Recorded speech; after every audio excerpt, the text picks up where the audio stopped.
Asmad Guru Namaha, Asmad Parama Guru Namaha, Asmad Sarva Guru Namaha. So continuing on with our discussion of the book Mumuksupadi by Pancharacharya,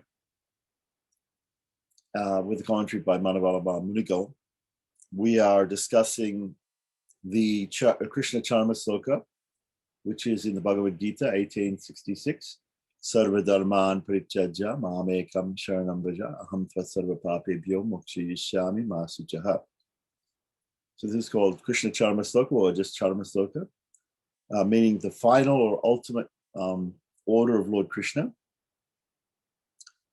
And so far we discussed the first quarter, Sarva dharman parityajya, and we began to discuss the second quarter of the verse with the explanation of the word mam. And now we're going to discuss the word ekam. So let's have a look at the text.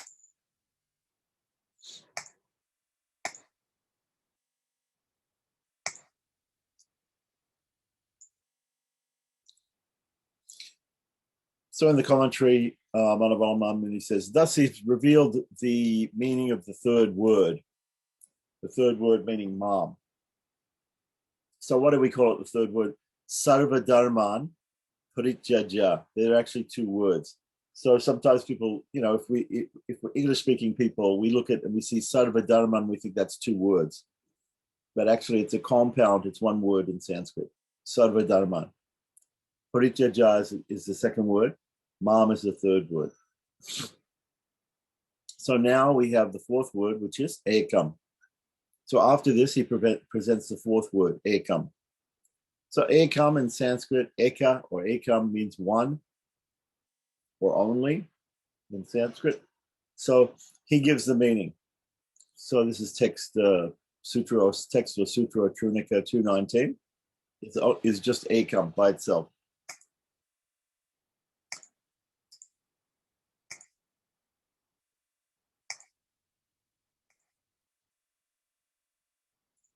So this word ekam, this word ekam, on the strength of its position, indicates exclusivity. Words meaning exclusivity are used in many passages. So where this particular upaya is stated, what is the upaya? Upaya is the means. Upaya. The word upaya means means, the means to liberation. And what is the means that we're talking about here? Okay, so somebody might think, oh, the means is surrender to Krishna. The means is surrender to Srimad Narayana. Surrender or property or sharanagati is the means. So certainly it's been described in Sri Vaichanabhushan and other books by Pancharacharya that, and many Sri Vaishnavas, you'll talk to people and they will say there's several means, and of course, in the Bhagavad-Gita, different means are preached. There's karma yoga, jnana yoga, bhakti yoga, which are considered to be means to liberation, specifically in bhakti yoga, but also karma yoga and jnana yoga, the system of action, of giving up the fruits of action, study of the scriptures, gaining spiritual knowledge, and which also aids the method of devotion or bhakti yoga, the path of devotion. Above and beyond all of these, separate from all of these, is the path of surrender or the path of sharanagati or property, taking refuge of the Lord. And so some people they'll describe all of these things as means. Here, of course, we discussed about the fact that Sarva Dharma means that these other means that are being taught by Lord Krishna are not really the means to be adopted. The means to be adopted is surrender. But here, when he talks about the means, what he's talking about is the ultimate means or the primary means, not just the initial means. So the initial means we understand when we've been reading Sri Vaichanabhushan.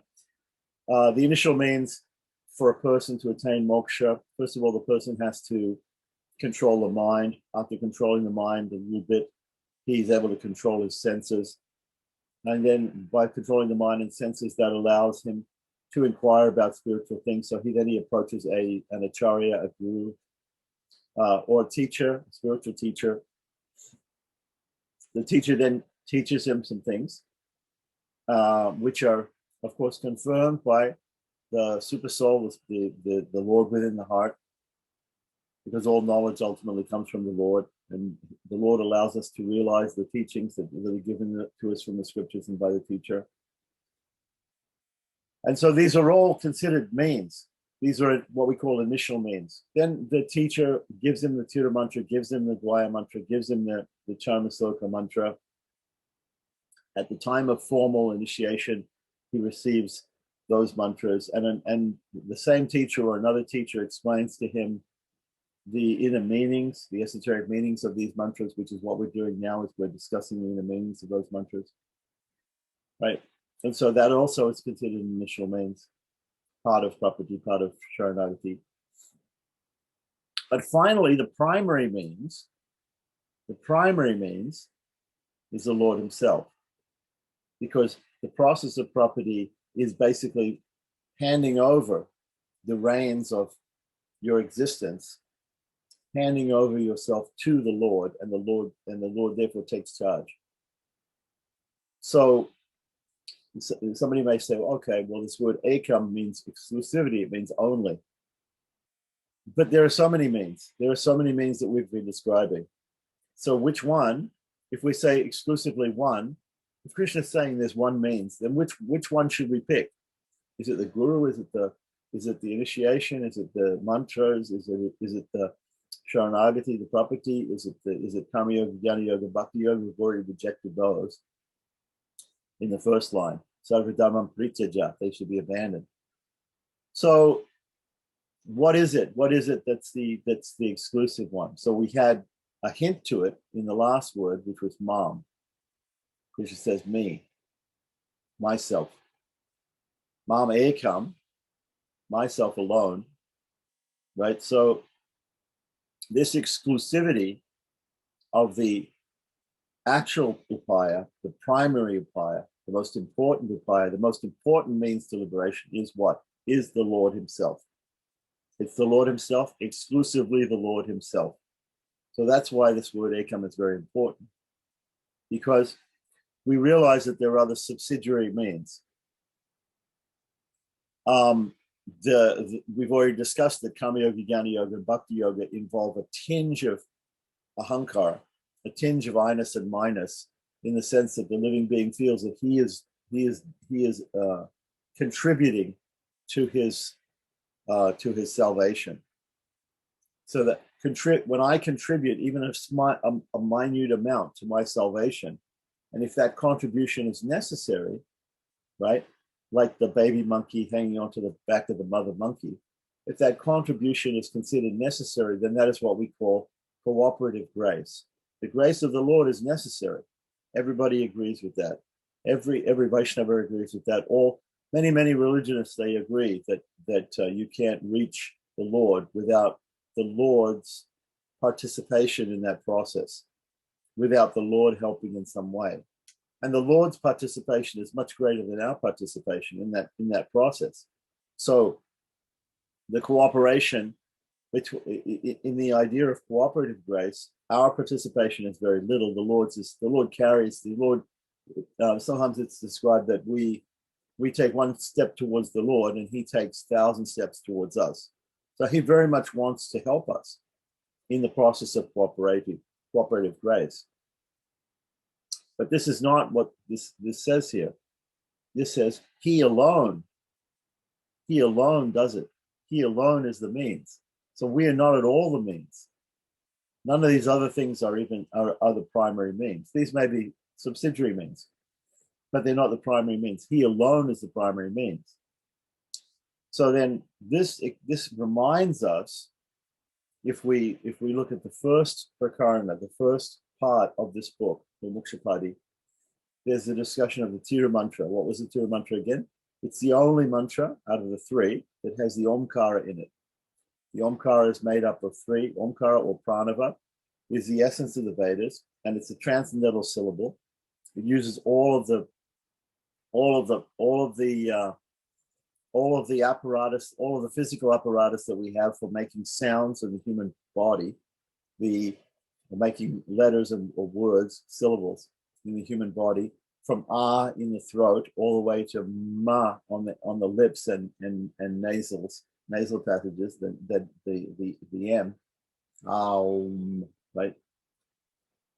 It's a complete gamut of the whole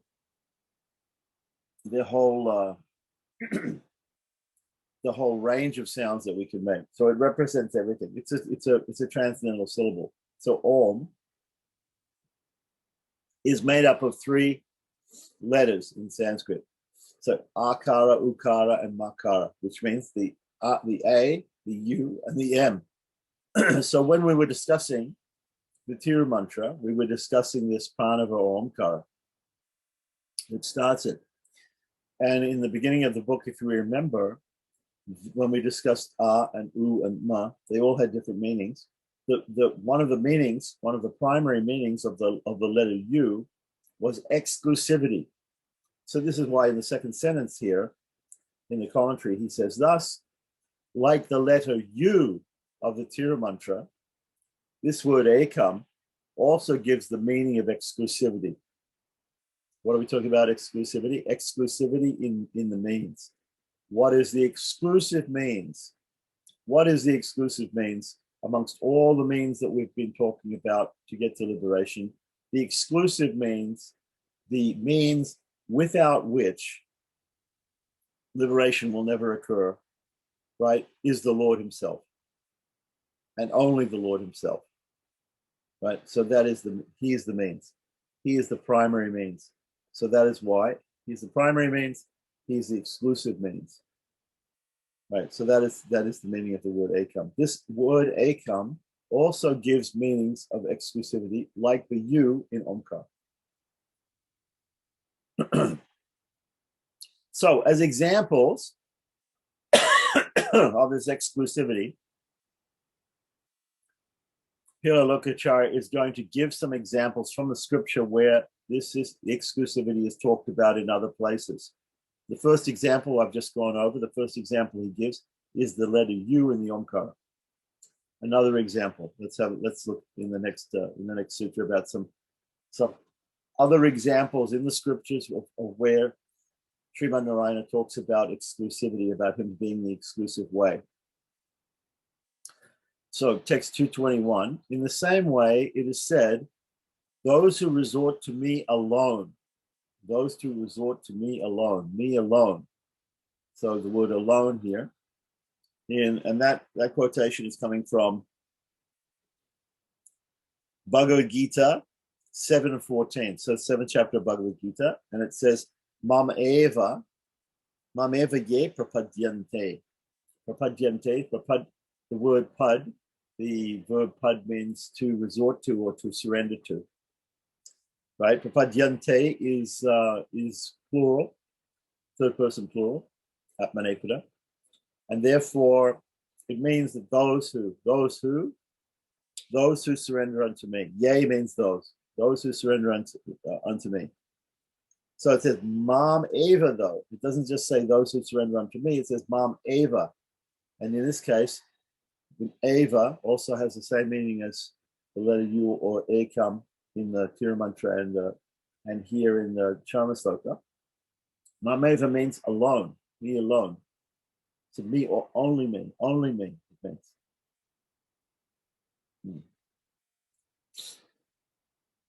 So Bhagavad Gita 7:14. Now continuing on, that's the second quotation, the second place where he shows exclusivity of the Lord as the primary means. First is in the letter U in Omkar, in the Tiru mantra, in Namo Narayana. Second is this quotation from Bhagavad Gita 7:14. Mameva ye prapadyante, those who resort to me alone. Okay, here's another one. That primal person alone. And that's a quotation from Bhagavad Gita 15:4. So according to Ramanuja, it reads, Tam eva chad yam chadyam purusham prapadyet.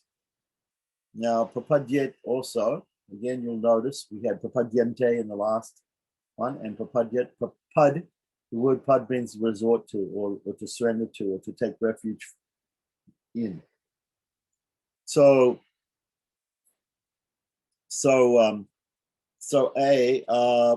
one should resort to that primal person alone. Now, Manava Mamunigal here, like Adi Shankaracharya, takes the verb to be the first person, prapadye. Right? So this word prapadye is first person. So I surrender, or I take refuge of. Thus, the line would express Krishna's recommendation that a person should say, I take refuge with that primal person from whom the ancient process of samsara emanated. Right? So we know everything comes from God. So this whole process of this world of this material world comes originally from him. He's the cause of all causes. He's the creator, the ultimate creator. So the idea here is that Krishna is recommending that I take shelter. The I that he's talking about is us, that we take shelter of him. Like that. That's also given in the Ramacharma sloka. Rama says, he gives his charma sloka, his final instruction. He says, Sakrideva Prapannaya Tavasmiti Chayachate. He's telling us what to say. He's telling us how to act. He's telling us he's helping us in that way. So he's saying, Tavasmi, just think that I am yours. And Sakrideva, once only thinking thinking or saying I am yours. If that happens, then I protect that person. So here we have this quotation, Bhagavad-Gita 15:4. That primal person alone. The word eva is used here also. So for instance, the last quotation we had, Mameva ye prapadyante, eva is used. And here, Tameva chadyam purusham prapadyet. Tameva. So this word eva is used again. Eva meaning only. So me only. Right? So that is the next quotation. So we have three backings of scripture, two from Bhagavad Gita, one from the Omkara. Next, we have another quotation. You alone, be my upaya, be my means, be the way that I, the primary means that I attain liberation. So this quotation is from the Arhibudnya Samhita. Now, the Arhibudnya Samhita is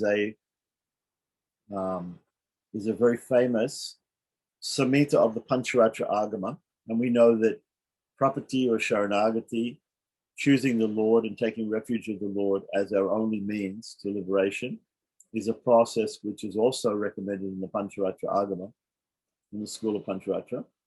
So it's not unusual that we quote, when we talk about Sharanagati or Prapati, that we quote from the works of the Pancharacharya Agama, like Lakshmi Tantra or this Arhibudnya Samhita. So Arhibudnya Samhita is a very famous standard book on the introduction of Pancharacharya called Introduction to Pancharacharya and the Arhibudnya Samhita by Otto von Schrader, who was a German Indologist who was kept under house arrest during World War I in the Theosophical Society of Madras, and so he wrote this book on Pancharacharya. It's a very famous book. So anyway, in the Arhibudnya Samhita, the word Arhibudnya, I believe, is a name of Shiva, because the Agamas, specifically the Pancharacharya Agamas, a lot of times they take the form of, not always, but in many cases, they take the form of discussions between Shiva and Parvati about Vishnu, about the worship of Lord Vishnu. So here we have, that's just a bit of background, a little bit of background about the Pancharacharya agamas. And their agamas, tantras, samhitas, they have to do with the practical application of how to worship the Lord. So that primal person alone. Now we have you alone, be my refuge. Again, we get this word alone. So let's look at the Sanskrit. The Sanskrit there in the Arya-Buddhya Samhita is Tvam Evo Upaya Bhuto Me Bhava. The word bhava has to do with the verb to be, right? Me obviously means me, right? We have this word upaya bhuto. Upaya again means the means, right? Tam eva upaya. So it becomes, with the sandhi, it becomes eva upaya, becomes evopaya. But if we break the sandhi, we have tvam, meaning you, and eva, again, eva alone, you alone. You alone, be my upaya, be my refuge, right? So again, we have that word eva. So ekam, eva, these all indicate singularity of the person, of the upaya, of the means to be adopted for liberation. Okay, just as we have this word ekam in the Charmasaka. Okay, so now let's continue on. We've got, so that's four references that we have to alone in terms of upaya, or exclusivity in terms of upaya. So then here's another one. You have given me your feet alone. Again, stressing on this word alone, as a way and a refuge. That, so interesting. So we have a quotation from the Vedas, right, about exclusivity. How do I say the Vedas? Because Omkar is the essence of the Vedas. So the almost there in the Vedas, right? So when we quote and we say exclusivity is found in the Omkar itself, in the letter U, then we have he's given two quotations from the Bhagavad-Gita, from the 7th and the 15th chapter, right? Then he gives a quotation from the Arya-Buddhya Samhita, which means the Pancharacharya. So he's given quotations from Shruti, he's given quotations from Smriti, he's given quotations from Agama, from Pancharacharya Agamas. These are all different classes of literature with different hierarchies of importance in scriptural proof. But he's giving quotations from all of them, and all of them say the same thing. And now he's giving a quotation from Tiruvai Moli by Namalwar. He's giving the pramana of, in Tamil also. In Tamil also, there's a discussion of exclusivity of the Lord as the upaya, as the means to liberation. So this comes from Tiruvai Moli 5.7.10. Okay, so that is, I resort to that Purusha, the primordial one, like that. And she hasn't, in the translation, she hasn't given the word for exclusivity. And not knowing Tamil that well, I can't point to, I know the verse, but I can't point out exactly which word means exclusivity. But if we looked at Tiruvai Moli 5.7.10, which we could do, we could probably pick out the word that explains exclusivity. Anyway, we can take it on faith that he's given us this quote to prove that exclusivity is there, even in the Divya Prabandham of the Alwars. So it's there in the Shruti, exclusivity. It's there in the Smriti, Vedas. It's there in the Smriti, other Shastras. The Bhagavad-Gita is Smriti, right? It's from Mahabharata. It's one of the Prasthana Trayi. It's one of the most important basic scriptures. It's there. Exclusivity is also there in the Agamas, which is the practical scriptures that we use for every type of worship that we do, every type of ritual that we do in the Arya-Buddhya Samhita. It's also there in the Nalaya Divya Prabandham, the Tamil Vedas, the Tamil expression of the Vedas by the great Alwars. Okay, so you alone be my upaya. You be my means. And what does that mean? You alone be my upaya. Oh, there you go. So that is part of the I didn't see on the second part of the page. She continues on, right? The full quotation from Tiruvai 5:7-10 is, I resort to that Purusha, the primordial one. You alone be my upaya. So that's also stated there in the Tamil. What does that mean? It means I request that you alone be my upaya. You alone be my upaya. And that should be our thinking. That the Lord himself becomes our upaya, becomes our means. He takes complete responsibility for our salvation. In the system of Sharanagati or property, we are basically handing him the reins and saying, you take control. Very interesting that I say hand the reins. This is exactly what Arjuna did with Lord Krishna in the Bhagavad-Gita, both spiritually, both physically and spiritually, both literally and figuratively. He handed to Krishna the reins. Krishna was the charioteer of Arjuna. So Krishna was in charge. He was the driver. He was the one who took the chariot in between the armies, physically and literally. Krishna also is the one who took charge of the education of Arjuna. Arjuna was morose and he was upset that he thought that what he was doing was against dharma, against religiosity, killing his people who were his teachers, his friends, his family members on the other side, resulting in the death of millions of people. And so he was confused about that. And so he surrendered in the second chapter, in the beginning of the second chapter, he surrenders to Krishna as an acharya, as a guru, as a teacher, and says, please instruct me.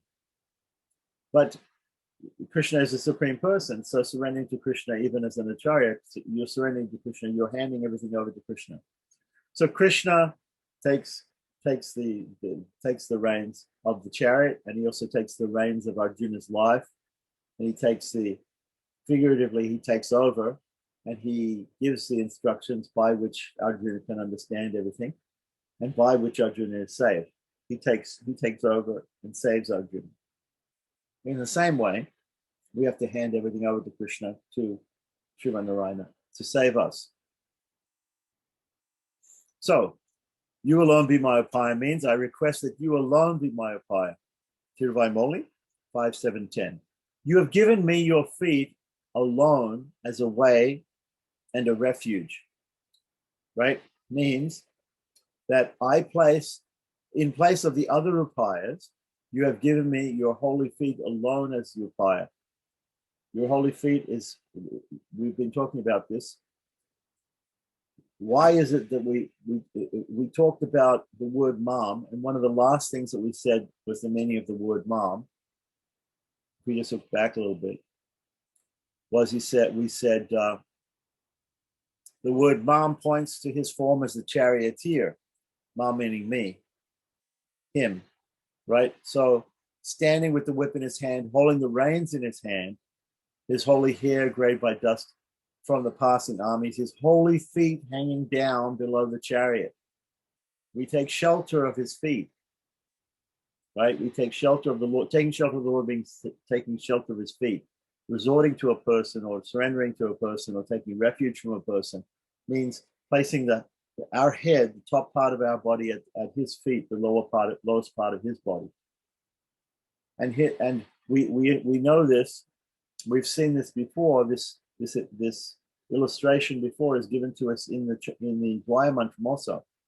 Sriman Narayana Charano. Charano means the 2 feet of the Lord. They're our refuge. They're the place that we perform that Sharanagati or that surrender. So again, he's given in Tiruvai 5:7-10, he's given this idea of surrendering to the feet of the Lord, which again we had the understanding in we had that understanding in the Dvaya mantra, but also we understood it as part of the meaning of the word mam, which just came before. Okay, so in these texts, after referring to the one who is to be accepted, a word indicating exclusivity is being used. So again, what are all these words that mean exclusivity? We have here ekam. What are the words in the different proofs coming from Shruti, Smriti, Pancharacharya, and Divya Prabandham that he's just quoted? What are those words which mean exclusivity there? Mameva, tameva, twameva, and ninpatame. Ninpatame. That also means, apparently, in Tamil. Not being a Tamil scholar, I can't tell you exactly, but she's saying that here. So it is the same here. It is the same here, meaning in the Charma Sloka, the word ekam refers to these same principles of him alone, exclusivity. The principle is exclusivity. The Lord alone is the upaya. The Lord alone is the means to liberation. Now, if we talk about the principle of exclusivity, right? If we say the Lord alone exclusively is the means to liberation, that means if we're saying something is exclusive, that means we're excluding, right? We're excluding other things. What are the things that we're excluding when we say the Lord alone is the means to liberation? So that'll be described next. So in text 222 says this, by this word, again, the word that we're talking about is the word ekam, which means alone or exclusively, right? In the Krishna Charma Sloka, Sarvadharmam Parityaja ekam, ekam. So we're talking about ekam, alone, exclusively. The Lord is the means to liberation. By this word, the acceptance stated in Vraja is excluded. The acceptance stated in Vraja is excluded from being the upaya. The acceptance. The fault of redundancy would occur. Okay, what's the fault of redundancy? The fault of redundancy is it being mentioned twice? Is something being mentioned twice in this sloka, in this verse? In poetic creation in Sanskrit, if you mention something twice, or if the same thing comes twice, the same idea comes twice in a poem, then it's considered to be redundant. In other words, the poet isn't considered to be so, it's a fault. The poet isn't considered to be so eloquent or so expert because he has to repeat himself, right? Just like if somebody says to you something, lift that or do that, take that, like that. Then if they say it again, then you say, look, I heard you the first time. There's no need to repeat yourself. So same thing with Krishna or any poet who is making a verse in Sanskrit. If he repeats himself, it's considered to be a fault. So this is called the fault of redundancy. The fault of redundancy would occur if this only excluded other upayas, right? Because we excluded the other upayas when we said sarvadharmam prityaja. Sarvadharmam is referring specifically to, in this understanding, there's different understandings of Charma Sloka, okay?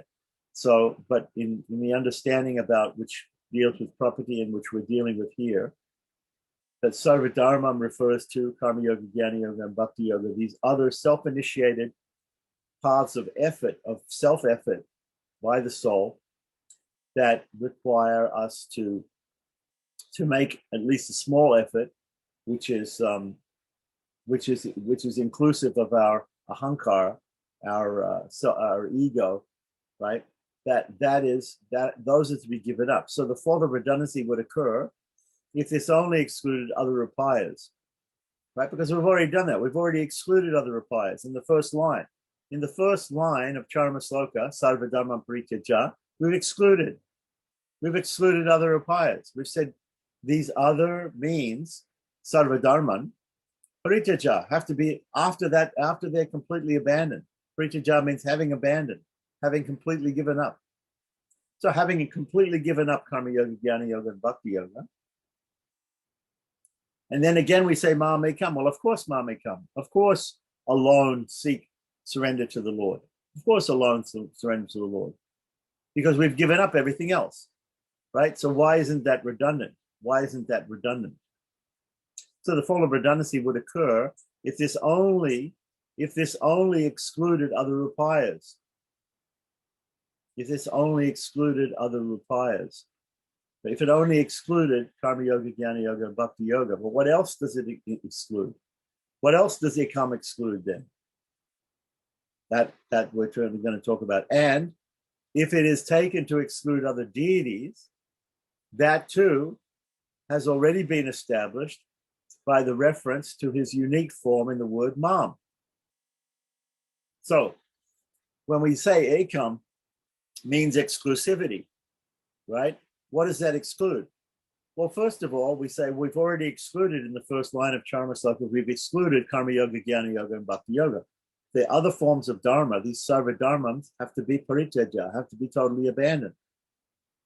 By the word mam, we've also, when Krishna says me, he excludes other deities, right?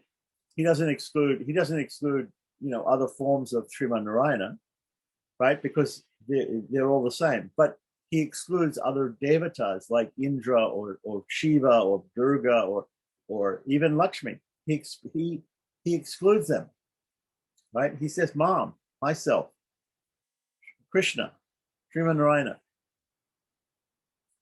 So that they've already been excluded, right? Karma yoga, jnana yoga, bhakti yoga, the paths of self-effort, they've already been excluded. Other deities have already been excluded, right? We don't need to resort to other deities, other devatas, right? So to Sriman Narayana, to Krishna alone. Therefore, he says that this meaning of exclusivity removes the upayatva. Upayatva means the word twa. We add the word twa in Sanskrit to the ending twa to something. Upaya itself means the means. So meansness is what it means. Removes the status of a means from the acceptance stated further in the word vraja. So when Krishna says vraja, he means Sarvanam Prititya, Mam Ekam Sharanam Vraja. Sharanam Vraja, accept, surrender to me. Accept to surrender to me. Your acceptance is not necessary. Your acceptance of Krishna as the upaya, as the means, is not necessary. Even that is excluded. Even that is excluded. You belong to the Lord. You are the servant of the Lord. You're the slave of the Lord. You're the property of the Lord. If I have, get this example, the cell phone belongs to me. The cell phone doesn't have to accept that it belongs to me. The cell phone doesn't have to surrender unto me. The cell phone is mine. It is my property. So the acceptance of Krishna as the only means, as the only upaya, or Sriman Narayana as the only upaya, is not necessary. So this vraja, or surrender, is not necessary. So it also excludes our performing property or performing sharanagati. That's also not necessary, is what Krishna is saying. I alone am necessary. Not the other upayas of self-effort, karma yoga, jnana yoga, and bhakti yoga, not resorting to any other deity, any other devata, and also not even resorting to your own initiative to surrender. That's also not necessary. I alone am necessary. So if we think that surrender is an action that we perform and that we cannot be liberated unless we perform the action of surrender, here in the Charma Sloka, Krishna is saying, no, that's not true. I alone am the means. I alone am the means. Krishna organized, he orchestrated the whole battle of Kurukshetra. He orchestrated for Arjuna to be morose, to be upset, to break down and to surrender to him. It was all done by the Lord. So we may think that we even have agency over our surrender. We don't even have agency over our surrender. We have no agency whatsoever. We're like the inanimate object that is owned and controlled and supported by the Lord completely. So even that has to be given up. That idea has to be given up. Therefore, he says that this meaning of exclusivity removes the nature of the upaya from the acceptance stated further in the word vraja. Even our acceptance of property, our acceptance of Sharanagati, our resorting to the feet of the Lord, that is also not necessary.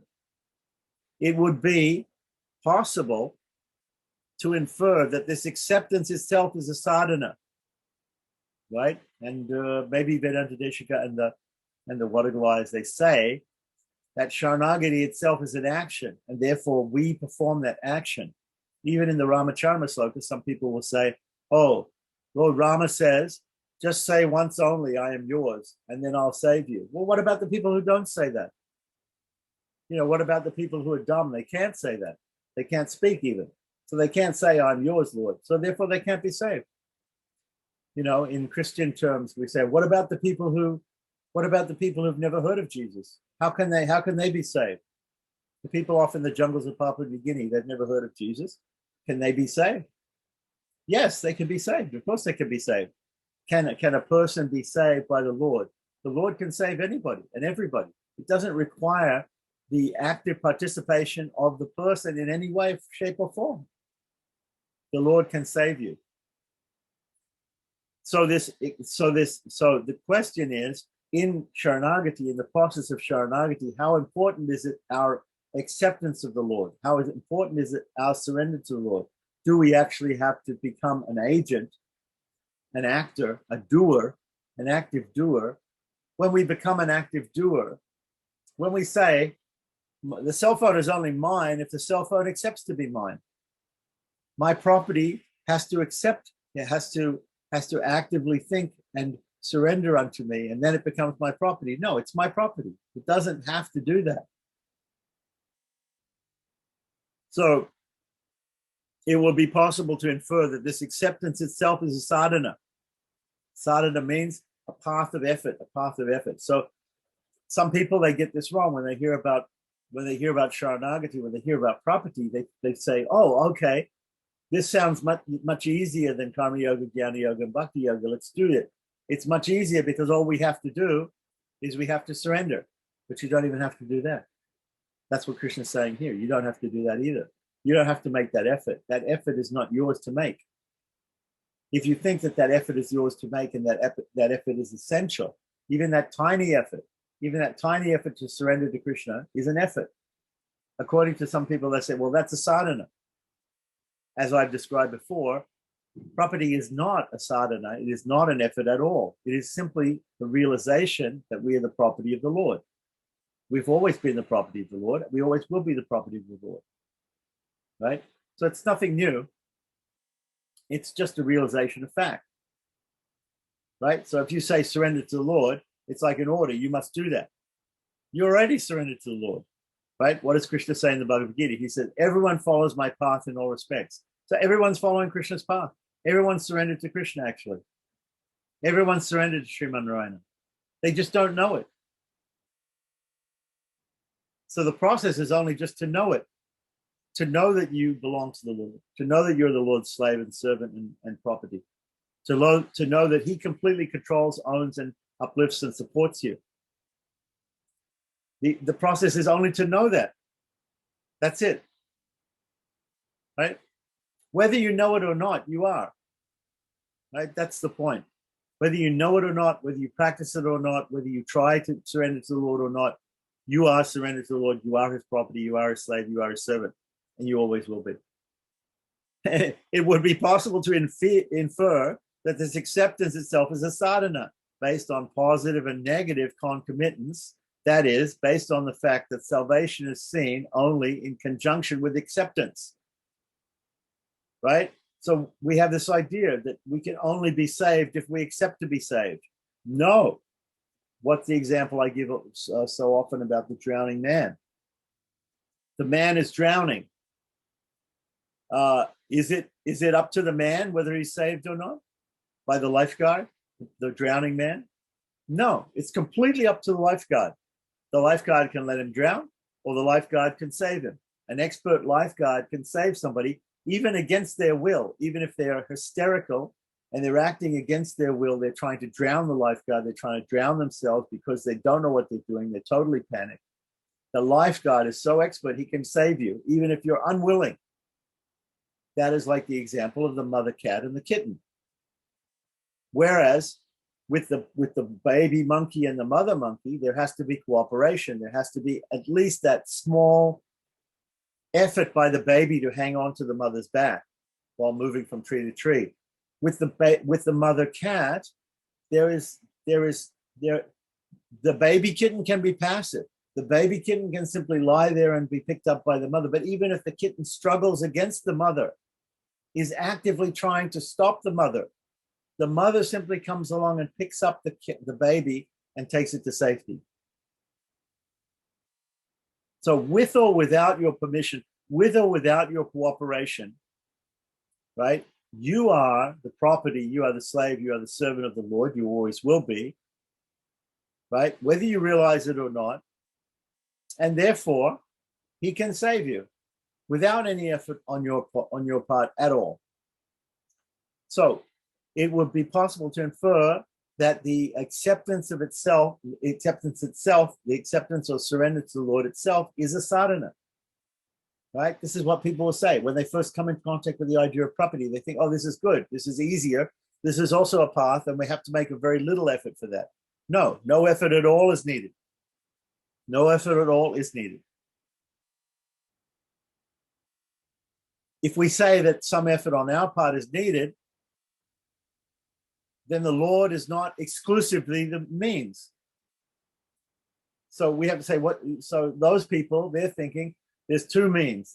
Those people who first come in contact with Sharanagati and property, the idea of property, they'll think, oh, the Lord is the main means, and we still have to take one step towards him to initiate that means.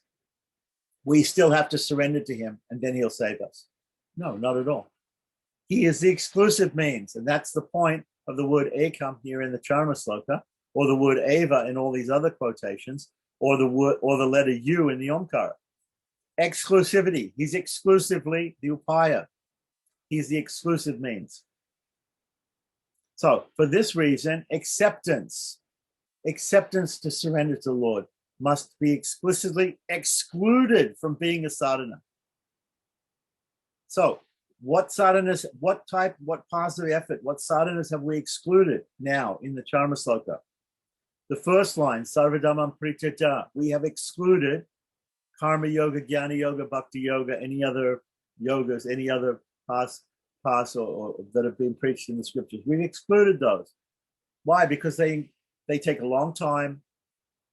They have to be performed perfectly. One has to be qualified for them. You need a qualified teacher for them, right? And they require a lot of effort, right? So for all these reasons, we exclude Karma Yoga, Jnana Yoga, and Bhakti Yoga as means, like that. Plus, any action that we perform, right? We talk about the five qualities, five features of action, or the five limbs of action in the Bhagavad-Gita. The Lord is required for all of them. His acceptance is required for all of them. So, in the first quarter of the Charma Sloka, we reject those others. We abandon using those other means, right? But we also, and then by the word mam, we abandon all other deities. We abandon resorting to any other deity, like Shiva, or okay. Some people will say, "Oh, Shiva's a great Vaishnava, therefore we should worship Shiva, or we should worship even Lakshmi, or whatever different like that." No, but by the word mam, right? We exclude all other deities, right, and only concentrate on Krishna or Sriman Narayana. Mam ekam, and by ekam we understand that we even give up the idea of our acceptance as being a sadhana, right? Vraja, the word vraja, mam ekam sharanam vraja. Sharanam vraja. Vraja is going to be the verb here. We have to give up that idea that is also necessary, that the Lord himself, ekam, exclusively is the upaya, is the means. Right. So this is very important especially for the Tenacharya Sampradaya, for the Tengalaya Acharyas, they'll say this is very important to understand this depth of it. That our resorting to the Lord is also to be given up. That idea is also to be given up, that we have to resort to the Lord in order to be saved. We do not have to resort to the Lord. We are the Lord's property already. There's no resorting involved in the cell phone belonging to me. It is mine. It always will be. It can never say that it's not mine. It is mine. Right? So that's just the understand. It's just a statement of reality. It's not at all that the cell phone is surrendering to me. Right? So for this reason, very important reason, and now Vedanta Deshika and the Vatagalacharyas may not agree. They may say, no, surrender itself is an action, and we have to perform that action. And without performing that action, you talk to, they'll say, okay, a request is necessary. So again, I bring you back to this analogy of the drowning man. Man is drowning, right? So the lifeguard is sitting there. He sees the man is drowning. He immediately springs into action and saves the man. Now, what kind of a lifeguard would it be if he sat there? His job is to save the man. His job is to save drowning people. He sees the person drowning, right? And he says, well, the guy isn't, he looks like he's drowning, but he hasn't actually asked me for help. He hasn't told me, he hasn't yelled out, help, please save me. So in my manual, it says, oh, he has to say, first of all, he has to say, help, please save me, and then I'll go and save him. So until and unless he says help, and right? So they'll also look at Ramacharma and say, well, until and unless he says, I am yours, no, I'm not going to protect him, right? I told him to say it if he wants protection. Well, he didn't say it, so therefore I'm not going to protect him. I told him to surrender to me, but he didn't actually surrender. He didn't take the initiative and surrender, so I'm not going to save him like that. No, the lifeguard sees the person that's drowning, and the lifeguard saves the person. The Lord sees that we are struggling in this material world, and then he saves us. Why does he save us? Because we are his property. If I see my cell phone lying in the street, I pick it up because it's mine. It benefits me to pick it up more than it benefits the cell phone. The cell phone is an inanimate object. It doesn't care whether it lies in the street or doesn't lie in the street, or it's in my pocket.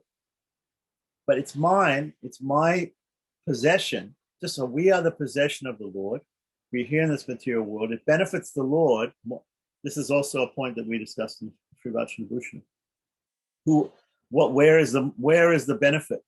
Who is benefited more from liberation? Are we benefited more from liberation, from our liberation, or is the Lord benefited more from the liberation? The Lord. The Lord is the beneficiary. He's the beneficiary of our liberation. Why does he want to benefit? Why does he want to liberate us? Because we're his property. We belong to him. We're his slaves. We're his servants. He cares about us. Just as I care about my property. I care about it like that. So it benefits me that my property isn't lost, that my property is found, that my property is again used in my service. Right? It benefits me. So for this reason, right, acceptance or vraja, the word vraja is going to be talked about, acceptance or submission to the Lord or resorting to the Lord or property is also excluded from being a sadhana. It's not considered a sadhana. A sadhana, what does a sadhana mean? It means a path of effort, of individual effort that we have to take. We have to take a path of individual effort. Right? Who thought that in this one word, ekam, there'd be a lot, right? There is. Ekam is very, very important. Okay. So you'll see this difference in the Tenacharya Sampradaya Acharyas and the Kanchi Puram Acharyas, the Vadagalaya Acharyas, headed by Vedanta Deshika, where they will say, no, you have to make an effort. You have to at least yell out, please save me. Otherwise, the lifeguard won't save you, right? The drowning man has to appeal to the lifeguard to save him. Otherwise, no, the lifeguard is expert. The lifeguard knows, he sees that he's in trouble. He's going to save him. no matter whether he says help or not. So you'll find, Vedanteshika in Bhashyatraya Saha is very clear about this. Unless we appeal to the Lord to save us, he won't save us. The Tengalaya-acharyas disagree. Pilalokacharya and Manavala Mamuni, right here, right now, they disagree 100%. They say the Lord protects us because we are his property. Our acceptance of his shelter is not a prerequisite to being saved. It is not a sadhana that we have to do. We do not have to make any effort in any way, shape, or form to be saved. We are like the baby kitten. The mother cat is going to save us. The lifeguard is going to save the drowning man, whether he asks for help or not. That is our position. And that is the position that Lord Krishna says in the Bhagavad-Gita. That's part of the word ekam in the Charma Sloka. That's very important to understand. So, since this upaya will not be efficacious without subsequent acceptance, acceptance is absolutely necessary. So, how can upayatva, the means that's be excluded in this case, right? So we're going to talk more about this point. We're going to talk more about this point. This is a question that comes up. So Pilalokacharya is going to answer this question, right? So here's a doubt. I've just explained this, right? Of what's being explained here, but the last explanation of the word ekam, right? So somebody says, well, really? Is that your position? I read Vedanta Deshika doesn't say that. Other people don't say that. So why? How did you? Is that true? So there's a doubt here. Since this upaya will not be efficacious without subsequent acceptance. Acceptance is absolutely necessary. This is the opposite case being stated. So he says. So how can upayatva be excluded in this case? How can it be excluded? How can you exclude this cry for help by the jiva to God? How can you exclude that? To this question, Pilalokacharya replies, even acceptance itself has come from him alone. Who do you think impels us to surrender to the Lord? Do we do anything on our own? What does it state? It said, not a blade of grass moves without the will of the Lord. Right? Again, the Upanishadic analogy is there's a tree. The body is like a tree with green leaves, and there are two green birds in the tree. One bird is the Jivatman. One bird is the soul. The other bird is the Paramatman. The Paramatman is allowing the Jivatman to do anything. So without the permission, without the Lord actually doing it, he's the doer. Even the Vadagalais, even the Falls of Vedanta Deshika, even in Ramanuja's Nitya Grantha, there's this Sattvika Tyaga mantra, which says every action that we do, we should be thinking the Lord is actually doing that action. Well, so now the Vadagalais are saying every day, they're saying multiple times a day, they're saying, it's not me that's doing this. The Lord is doing this through me. I'm a tool in the hands of the Lord. The Lord is actually the one who's doing it. He's the one who wants to do this. And he's doing it through me. He's the one who's doing it. He's the actual doer. So for every single action, they say, he's the doer. The Lord is the doer, and I'm not the doer. But then when it comes to surrender, they say, no, I'm the doer.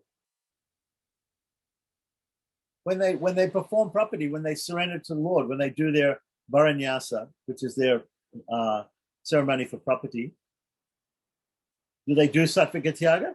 They do sattvika tyaga for every other act that they do. Even simple acts like taking a bath or doing sandhya vandanam or gathering flowers. They say, I'm not the one. The Lord is doing it. The Lord's doing it. When it comes to surrender to the Lord, which is the most important act, right? Then they say, I'm doing it. Does that make any sense? Is that consistent? No, that's not consistent. And therefore the Tengalaya-acharyas say, no, even that, the Lord is doing it. The Lord is doing it. The Lord is doing all these actions. So even acceptance or surrender to the Lord, Sharanagati, right, itself comes from him alone. The possibility to surrender to him comes from him alone. So after acceptance, this goal of destroying what the soul does not want and making him attain his desire comes about from the Lord alone. In the same way, the very acceptance which precedes this also comes about from him alone. Right? So after surrender, after acceptance, right, the goal of destroying what the soul does not want, in other words, staying here in this material world, right, and suffering, right, and making him attain the desire he has. Mumuksupadi means mumukshu is a person who desires liberation, the goal of life, right, the ultimate goal, right. So destroying what we don't want suffering. We do want liberation from this material world, like that. So after we surrender to the Lord, the goal is liberation, right? That goal comes about by the Lord, right? We've already accepted that. Everybody accepts that. Even the people who follow Karma Yoga, Jnana Yoga, Bhakti Yoga, even the people who resort to worshiping other gods or whatever it is like that, they understand that it's the person they resort to who actually will bless them with liberation, right? Even if he's a Shaivite or a Shaktite or whatever it is, even if he's a Christian, he understands he's praying to God and he understands that God is the one who's saving him, right? So everybody understands that. Everybody who's resorting to any of these means understands that. But do they understand that even their surrender to that deity, to that process, to God in that way, shape, or form, that even that acceptance is given to them by that deity, by God himself, right? In the same way, the very acceptance which precedes the Sharanagati, right? That also becomes about from him alone. So this is said to be thus it is said that the acceptance is not an upaya.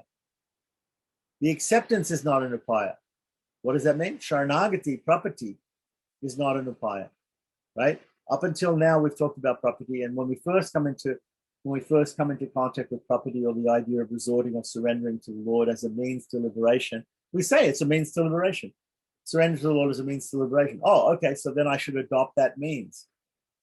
Here he's saying the exact opposite. He's saying that acceptance of that means is not an upaya, but an effect of the upaya. The real upaya is the Lord, and the effect of the Lord affects us to make that surrender. So, Sharanagati or prapati, strictly speaking, is not an upaya, is not a means to liberation, but it is the effect of the means, of the real means. Then the real means is Mam Ekam, Krishna alone. Sriman Narayana alone is the means. And other things, even the acceptance of Krishna, the acceptance of surrender to Krishna or to Sriman Narayana, right, is also not an upaya, but an effect of the upaya. I've been saying it's a primary cause. Not a primary cause, excuse me. It's a preliminary cause. The preliminary cause, like what's the preliminary cause of getting a guru? Controlling the mind, controlling the senses. Then the Lord sends a guru. Okay, so then the guru gives the Tira mantra. The guru gives the Dwaya mantra. The guru gives the Charma Soka. The guru helps us to do Sharanagati, to call out to the Lord and to pray for being accepted by the Lord and surrender to the Lord, and etc., etc., etc. So we can call all of these things preliminary. The real means, the real one and only means is the Lord. Everything else is an effect. Right? You say, well, okay, these things came before. No, these things didn't come before, because you are always. See, sometimes we'll say, well, wait a minute. First of all, I control my mind and body. I control my mind. I control my body. I accepted a guru. I asked questions from the guru. The teacher told me things. He gave me initiation. He taught me the mantras. He or somebody else taught me the esoteric meaning of the mantras. I then, continued to surrender and to perform devotional activities or whatever it is, as part of my property. And then at the time of death, because I was constantly crying out for the Lord, that he saved me. So isn't that the order? Here we're talking about an effect. Usually a cause comes before an effect, right? So if we say all these other things are causes, right, the word upaya can also be understood to mean cause.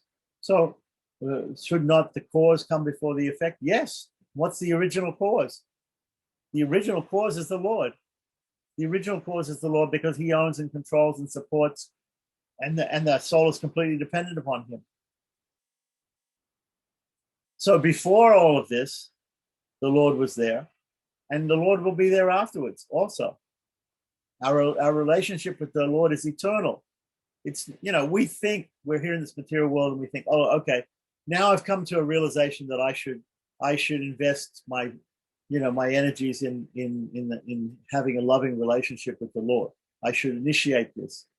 We even call it initiation, right?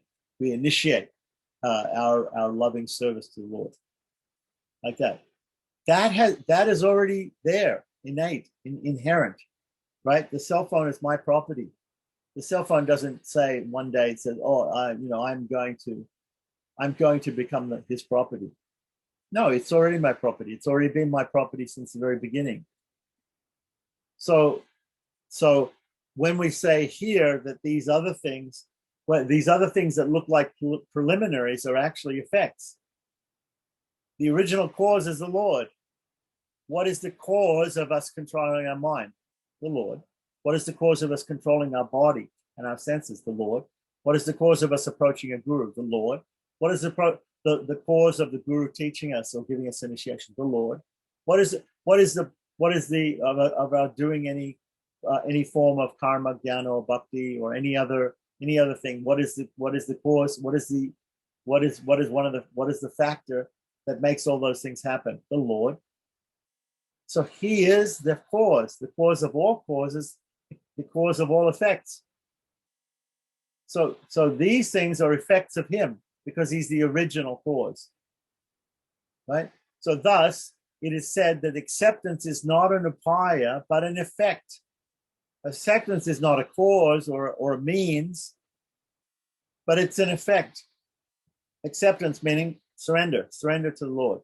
It's an effect. It's not a means. The Lord himself is the only means. That's also to explain how the Lord, and that answers that question. That person who had that doubt, right? After I or Pancharacharya and Manavalamani, they explain that idea, and maybe some people say no, that can't be true. That's not right. We've been talking about Sharanagati being a cause. No, it's not a cause. It's an effect. It's an effect. The original cause is one only, the Lord. As to how the Lord brings this about, he reveals. So before we go on, let's look and see text 221 to 224, which will have different numbers, what P.B. Anangacharya says in his version. So here we have, and actually he goes on. Right, so here it says, there are different numbers here, but it's the same ones that we've been talking about. Now, ekam, or the word ekam is explained. So up until now, we've been talking about the word ekam. So in many places, such as mameva ye prapadyante, avataranam is used, right? Therefore, just as in the ukara, the letter U in the pranava, in Omkara, see the sutras 58 and 59, right? When we discussed in the Tira Prakaranam, in the Tira Mantra Prakaranam, right? Here too, the word eka or ekam, right? Alone, one only, right? Shows the meaning of avataranam. Avataranam means descent, right? That he is the only one. So what is shown by this avataranam? It is, if it means the removal of attachment to other means, that has already been said in Sarvadhamam Prityaja, right? So this is why we discussed before. We said that why does Krishna have to say ekam here? If Ekam here means to give up Karma Yoga, Jnana Yoga, and Bhakti Yoga, that was already described in the first line of the verse. When we said Sarvadhamam Parityajya, we already covered that. So isn't it redundant? If Ekam means the same thing, then it's redundant. It's redundancy. It shouldn't be put there because we've already said it. But it doesn't mean that. If it means the removal of attachments to other devatas, it has already been said in the word mam, right? We covered that point also, that in mam, when Krishna says me, Srimad Narayana, unto me, right? Then he excludes unto Shiva, unto Durga, unto other devatas, unto family and country, and to anything else, unto even to myself, unto any, he excludes everything else but himself, right? So that's understood. Therefore, stating that these, which have already been stated, right, are now being repeated in the word ekam, that's wrong. And therefore, stating that these would be a cause of repetition. So if we misunderstand the word ekam in this verse, if we misunderstand the word ekam to mean give up karma yoga, jnana yoga, and bhakti yoga, no, it doesn't mean that because we've already said that. Does it also mean resorting only to Srimad Narayana or only to Krishna? No, we've already said that in the word mam. So what does it mean then? What does ekam mean then? What is the important point of it? Thus, what it means is that this avataranam removes the thought of surrender, which is mentioned ahead in Vraja, right? So the next words that we're coming across in the verse are sharanam vraja. Sharanam means surrender, and vraja means acceptance of surrender, right? So I resort to, right, surrender, right? So this verb vraja, or resorting to, right, that is a means according to some people, right, like Vedanta Geshe or whatever, like that. But here it's saying that no, ekam excludes that as a means also. It excludes surrender as a means. That is, the idea of performing surrender means moksha, and not doing it means loss of moksha is likely to happen, and that is removed here. That idea is removed here by the word ekam. By the word ekam, we understand. We haven't got to it yet. Sanskrit. In Sanskrit, when we understand a verse, we don't always understand it word by word. Here we've been going word by word with, in a certain order. But Sanskrit word order doesn't matter so much. It's the endings on the word that relate to each other, like that. So here we have the word ekam superseding the meaning coming in sharanam vraja. This meaning of the word ekam supersedes, because Krishna's going to say sharanam vraja, surrender unto me. Right? He's going to say, do that, surrender unto me. And people take that as that I have to do that. Right? Vedanta Geshe says, yes, I have to ask Krishna to save me. I have to surrender unto him. I have to perform the paranyasam. I have to do that. No. Here, the word ekam, Manavala Mamuni and Pancharacharya explaining, right? Because ekam means exclusivity, the Lord alone, therefore the sharanam vraja is not necessary. It's not to be understood as self-initiated.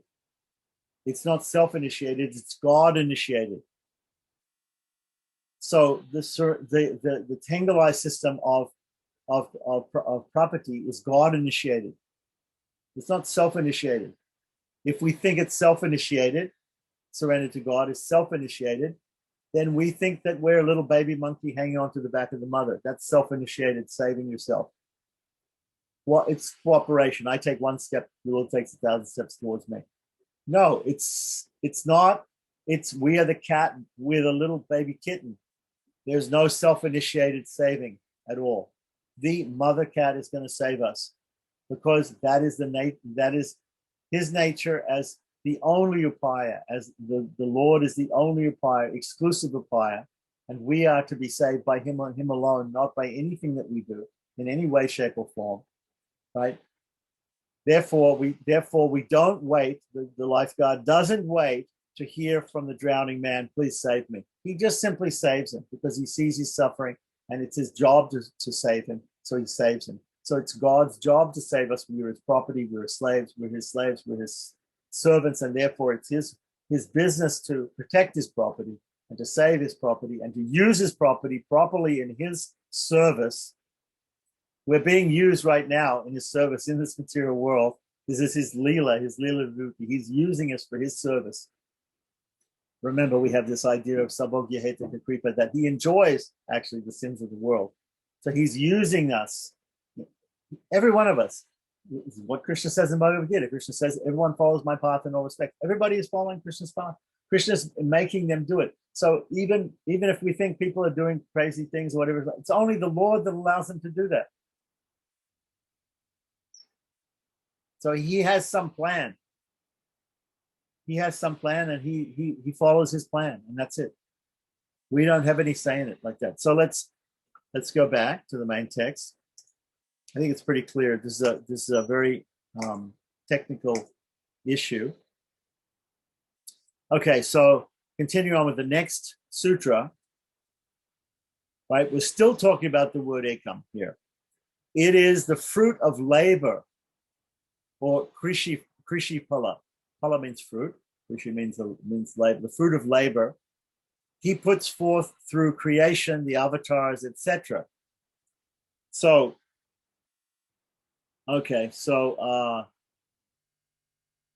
the footnote says here, the image of the Lord as a bhakti yualvan, or a cultivator of devotion, right? Krishi in Hindi and in other languages in India, krishi pala means a fruit of labor. It refers to a farmer, a person who cultivates, so for instance, let's say I'm a farmer and I have a mango orchard. I have a fruit orchard. So the farming labor that I put in, right, is the fruit of that labor is the fruits that I get from the trees or the vines that I cultivate. So this is called Krishipala. So it is the fruit of the labor he put forth through creation, the avatars, etc. So the fruit of the labor that God created this whole material world, the fruit of that labor is to get the souls again to be part of, to serve him and to attain liberation, to serve him in their proper positions, right? When the soul was lying bereft of limbs and organs, without either experience of samsara or release from it. This is a state which is called susupti. In between the creation and destruction of the universe, the souls are in this type of limbo, where they're not experiencing anything because they don't have a body. They're unable to experience anything like that. And then again, they get injected into the material nature and they get bodies and they have lives and they have births and deaths and they go round and round. But then at the end of creation again, they have to, when creation is wound up again, right, they have to again experience this susupti. So when the soul lying bereft of limbs and organs, without either experience of samsara or release from it, indistinguishable from insentient matter, the Lord created him to be endowed with limbs and organs, such as he has expansive consciousness, right? So the soul has expansive consciousness. The Lord also has all expansive consciousness, and the souls in liberation have all expansive consciousness. The soul in this material world, the Bada Jiva, the bound soul, has consciousness that expands to a certain extent, but not depending upon the body and the senses that are provided by the Lord. So then, as it is said, coming towards and surrounding, right? So the Lord incarnated many times in order to accept the soul. So he's trying, by giving us the material world, by giving us all this facility of a body and senses, and by coming in different avatars at different times, right? And preaching Dharma. What does he say? What does an avatar do? Dharma samstapanataya. He's paritranaya sadhanam vinashaya chiduskritam dharma samstapanataya. This is the definition given in Bhagavad-Gita of an avatar. An avatar, what does avatar mean? Avatarati means that which descends, he who descends. So when God descends to this world in a form, right? Matsyakoma, Vraha, Narasimha, Krishna, Rama, like that. When he comes in these forms, he comes to annihilate, to protect his devotees, protect those people who surrendered to him, his devotees, right? Or prapanas, as refugees, and to annihilate miscreants, people who are against him, right? To annihilate them. He doesn't completely annihilate them in the sense of the soul can never be annihilated.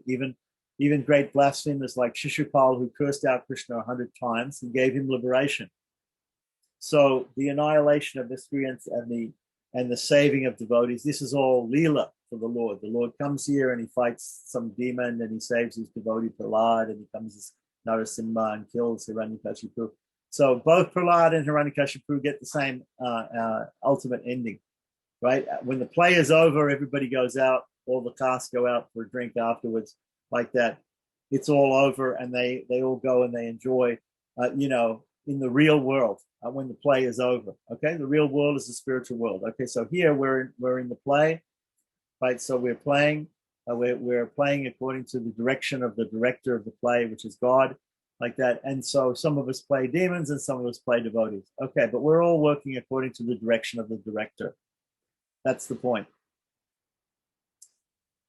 So coming towards and surrounding the Lord incarnated, he incarnates, he comes, in different scenes in the play as different people to get the play to go on, to finish the play. And when the play is finished, and what does he do? He protects those characters who are devotees, and he destroys those characters which are considered demons or something like that. They're all playing a part.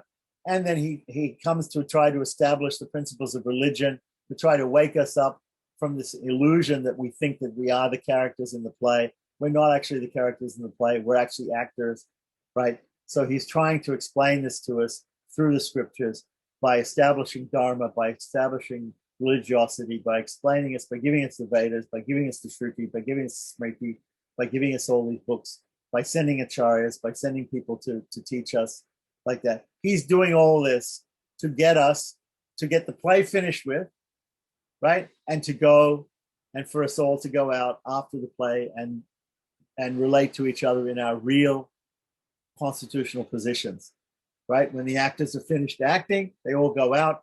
They're all friends. They all go out and they act in their proper position. So that at the end of the Leela, at the end of Leela Vibhuti, at the time of death, we will also act in our proper position with God. We become his servant again. It's not that we become his servant, we are his servant, right? The actors are all friends outside of the play, right? When they're on stage, they act as enemies, they act as husband and wife, they act as king and subject, they act as all these different things. So, but then that's not them, that's not their original position, that's not their actual position. Okay, so he comes time after time. He says, Sambhavami Yuge in Bhagavad-Gita. He comes time after time. He comes age after age to encourage the Leela to finish and to go on, and to give us some realization by which will help us on the way. Will help us on the way, the realization. The Lord incarnated many times in order to accept the soul. When he took birth in this way, the Lord exhibited his divine qualities and deeds, inspiring the soul's trust and desire to submit to him. So he's inspiring us.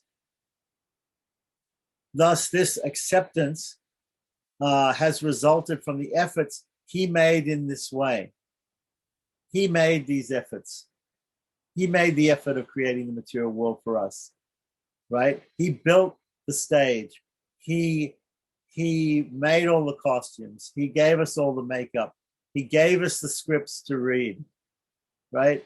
Now we're performing his play. He's the producer. He's not only the director, he's also the producer of the play, right? He's also the funder of the play, right? It's all going on by him, like that. So thus, this acceptance has resulted from his efforts. He is the sole person who's made the efforts here, and everybody else is just working according to his plan, which is exactly what he says in Bhagavad-Gita.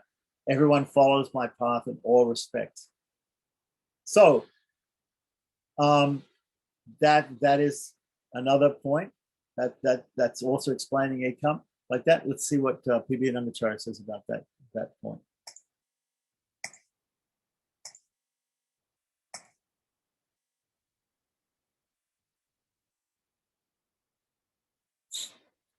How does one remove the thought that this is the means when logic appears to show that it is, right? So again, we're going back here with, logically, it seems logical, Vedanta Deshika and what I still say, it seems logical that the means to liberation is actually to ask for liberation, is to surrender to the Lord, the acceptance of surrender to him.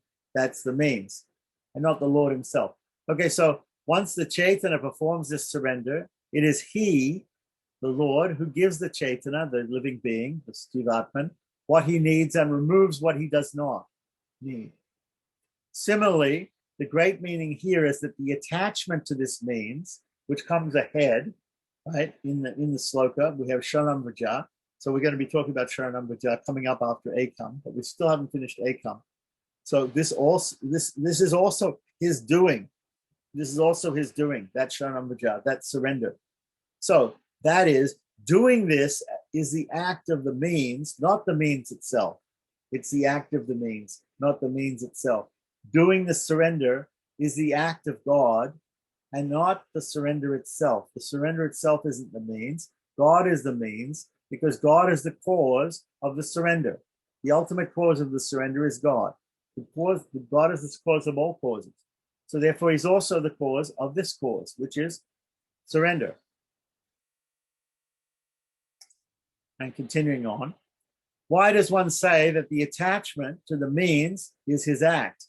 Who says this? Vedanta Deshika and the Wadagalais, or even anybody else. Everybody else, all other religionists say this, right? I don't know of any other group or any other philosophy, right, or any other tradition that goes this deeply to say that it is not the act of surrender on the part of the person that initiates the person being saved. Everybody else says the drowning man has to say, please save me. The lifeguard will not save you unless it is initiated by a call for help.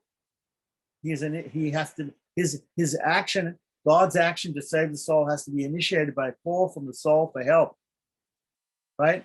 This is what everybody else says. When the Chaitanya, or the living being, was without a body and was present like an achit, right? So he's talking about, again, we've discussed this as in Sushupti, when the soul is in between creations, in between bodies. We could call it limbo, right? It's a type of deep sleep, and there's no sense perception at that time, because there are no senses to perceive with, right? So he gave him the body and the senses and created him in the sense of created bodies for him to inhabit, right, in this material world. Then, in order to support him, the Lord made several incarnations. And in those incarnations, he showed his divine qualities, which will capture the soul's interest, right? How do they capture the soul's interest? Well, if the soul is given the role of a devotee, then the soul will see the avatar of the Lord and will pray to him and surrender to him. If he gives him the form of a demon, like he tells Jai and Vijay, you go to the material world, you become demons, right? If he gives them the role of demons, right, then they're also the Lord captures their interest, but their interest is to fight him.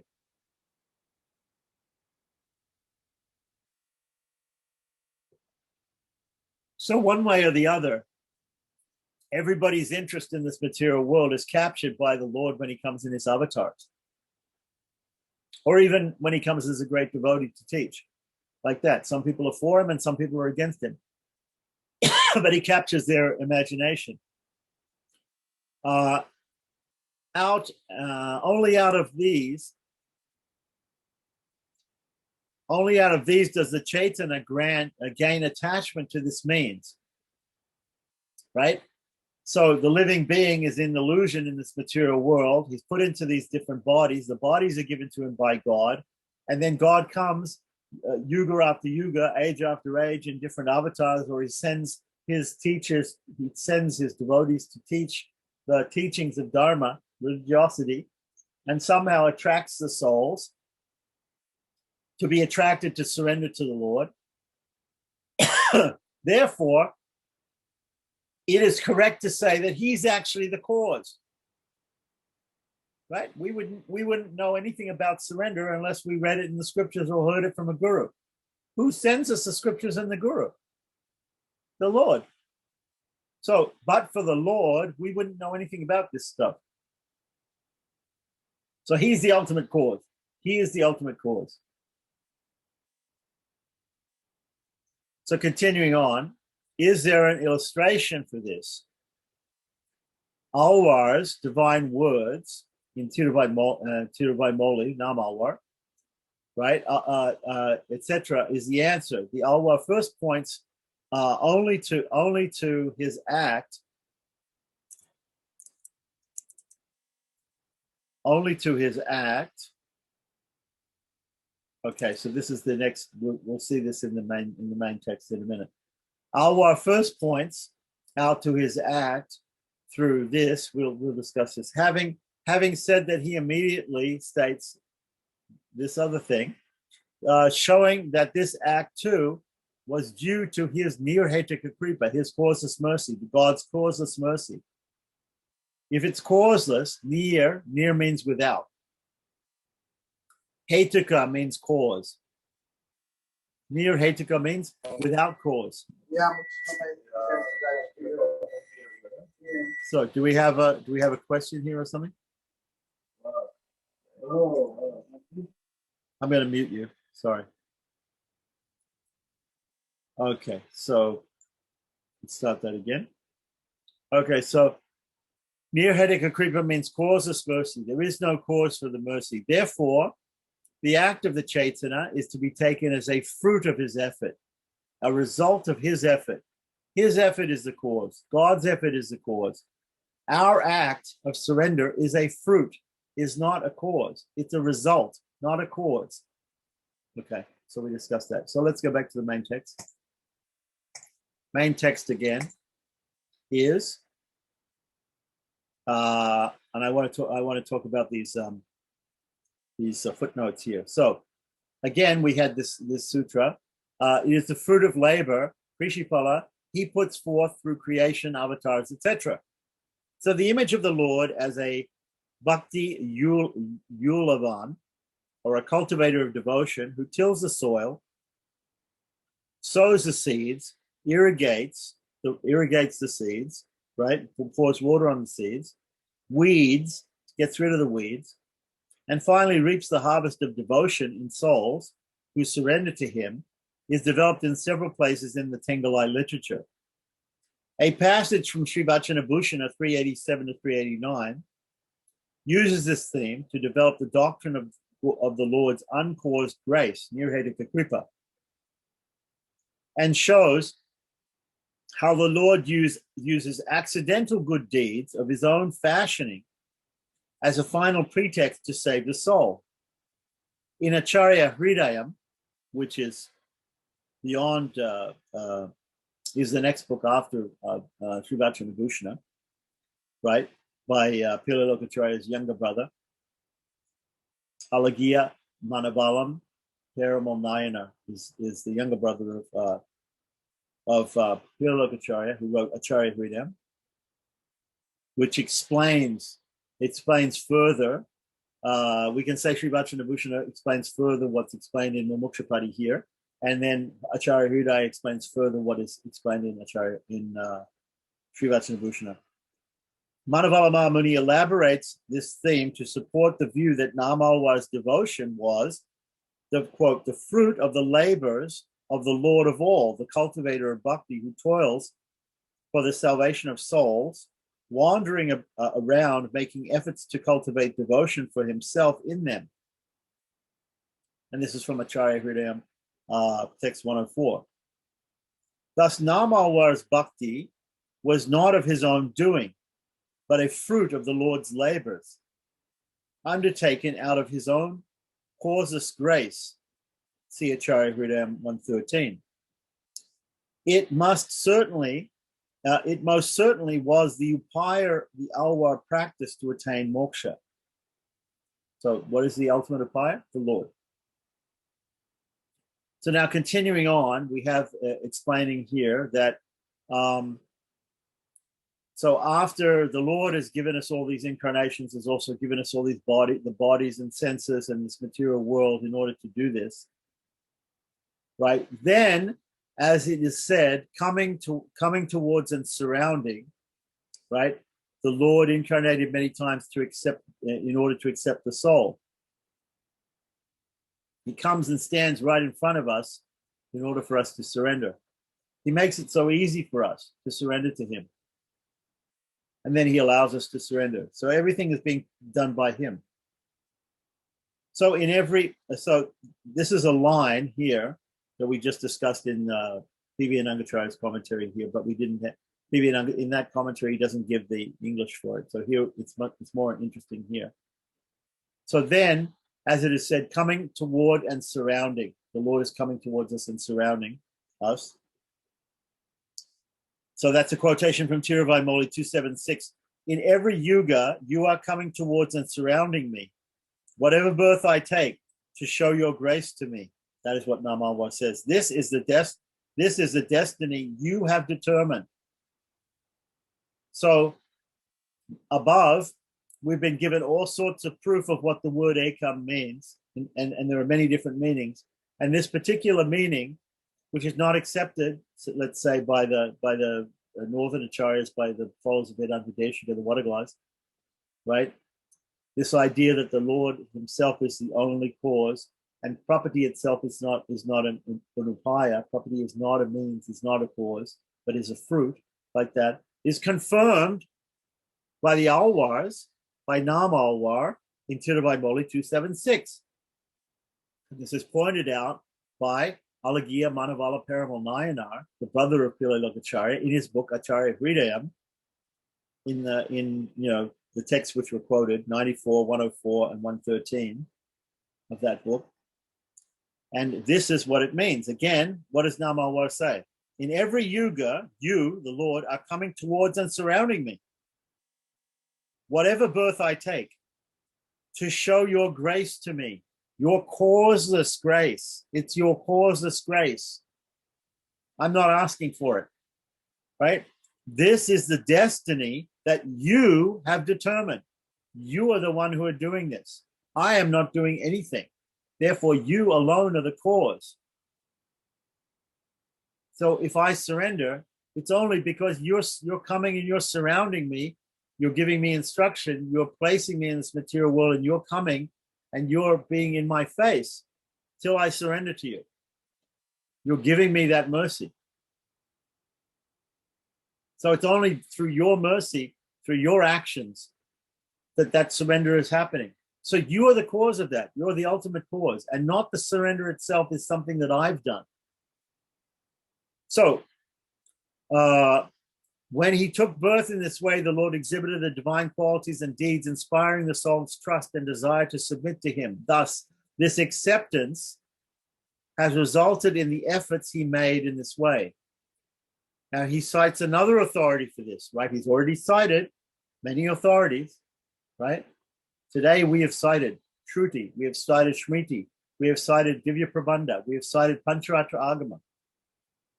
All these authorities back up these meanings of ekam, right? Nobody can disagree because it's there, right? There's the pramanas, there's the proofs, the scriptural proofs.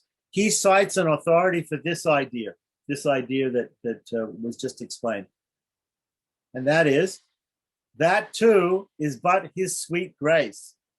And that's a quote from Tiruvai Moli 883. That was actually discussed also by P.V. Anangacharya in the previous thing that we just saw. So the entire stanza of Tiruvai Moli 883 by Namalwar again, right, says, in order to reach, by his grace, the Lord of those supreme in wisdom, I placed him in my mind. When he entered into me, I realized that too is but his sweet grace, and wisdom, life, and body, and everything is a waste. He has become my very self.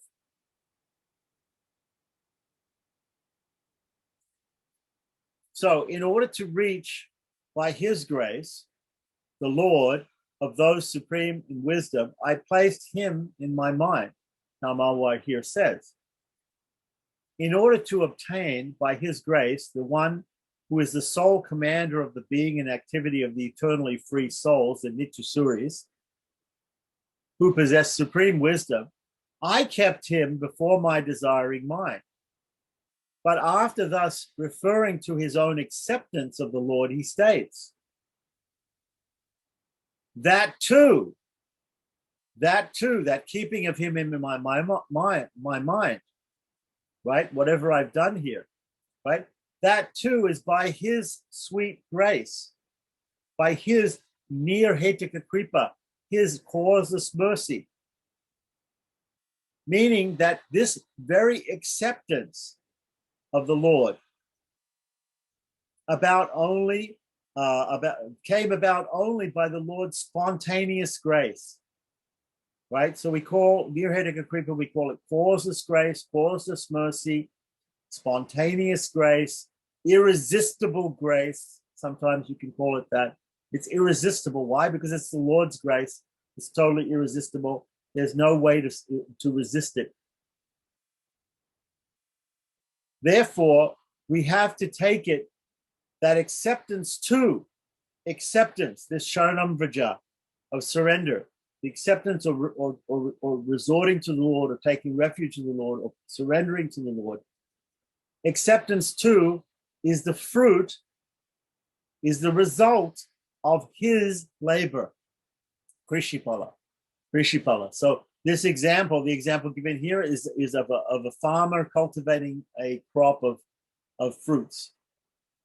The farmer tills the soil, he sows the seeds, he waters the seeds, he takes out all the weeds, he grows the vines or the trees, right? And he cultivates them, he looks after them. At every stage of the situation, the farmer is doing the activity, and therefore the fruit is realized. The result is realized.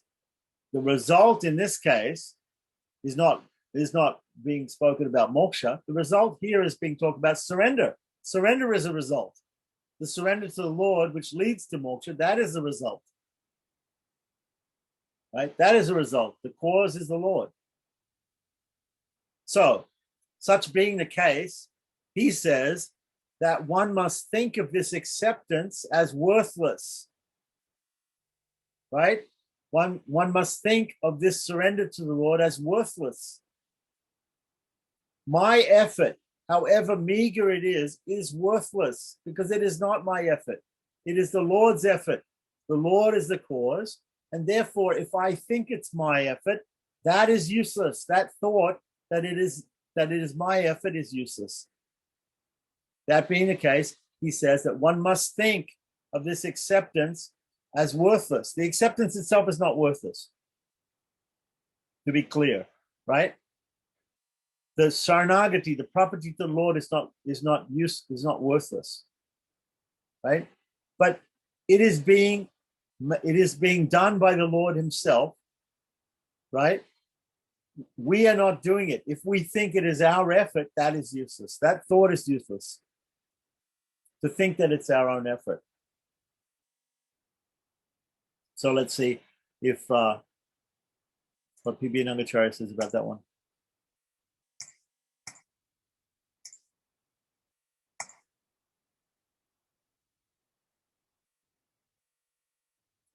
So since it is his effort that is responsible for the attachment to this means, right? We become attached to this idea of surrendering to God, and we do it, right? So, but it's his effort that creates that in us, right? He does not do it for this goal.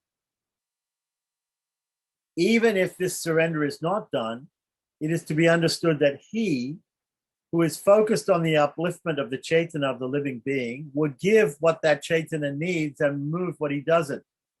Just as a farmer gives water, gives fertilizer to the plant, and also weeds, takes out the weeds to have a successful crop of fruits. If not, that is, the Chaitanya, the living being, thinks that he will not do that without his surrender, right? If not, that is, if the Chaitanya thinks, if the living being thinks that he will not do that, he will not save me without this surrender, and the surrender is required for him to do it, for the Lord to do it. The greatness of the Siddhapaya means the Upaya, means the means. The Siddhapaya means the perfect means. Siddha means perfection. So what is the perfect means? What is the primary means? What is the actual means? Is the Lord himself. So when we say Siddhapaya, we mean the Lord. So here again, right? Then the greatness of the Siddhapaya, which is that he does not require anything, will be spoiled.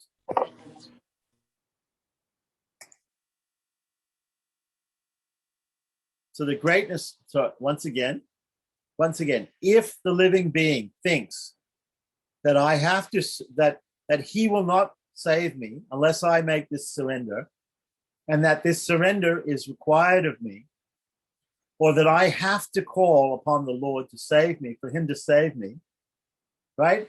Then his role in the process of saving the souls is diminished by a little bit, even if it's by a little bit, right?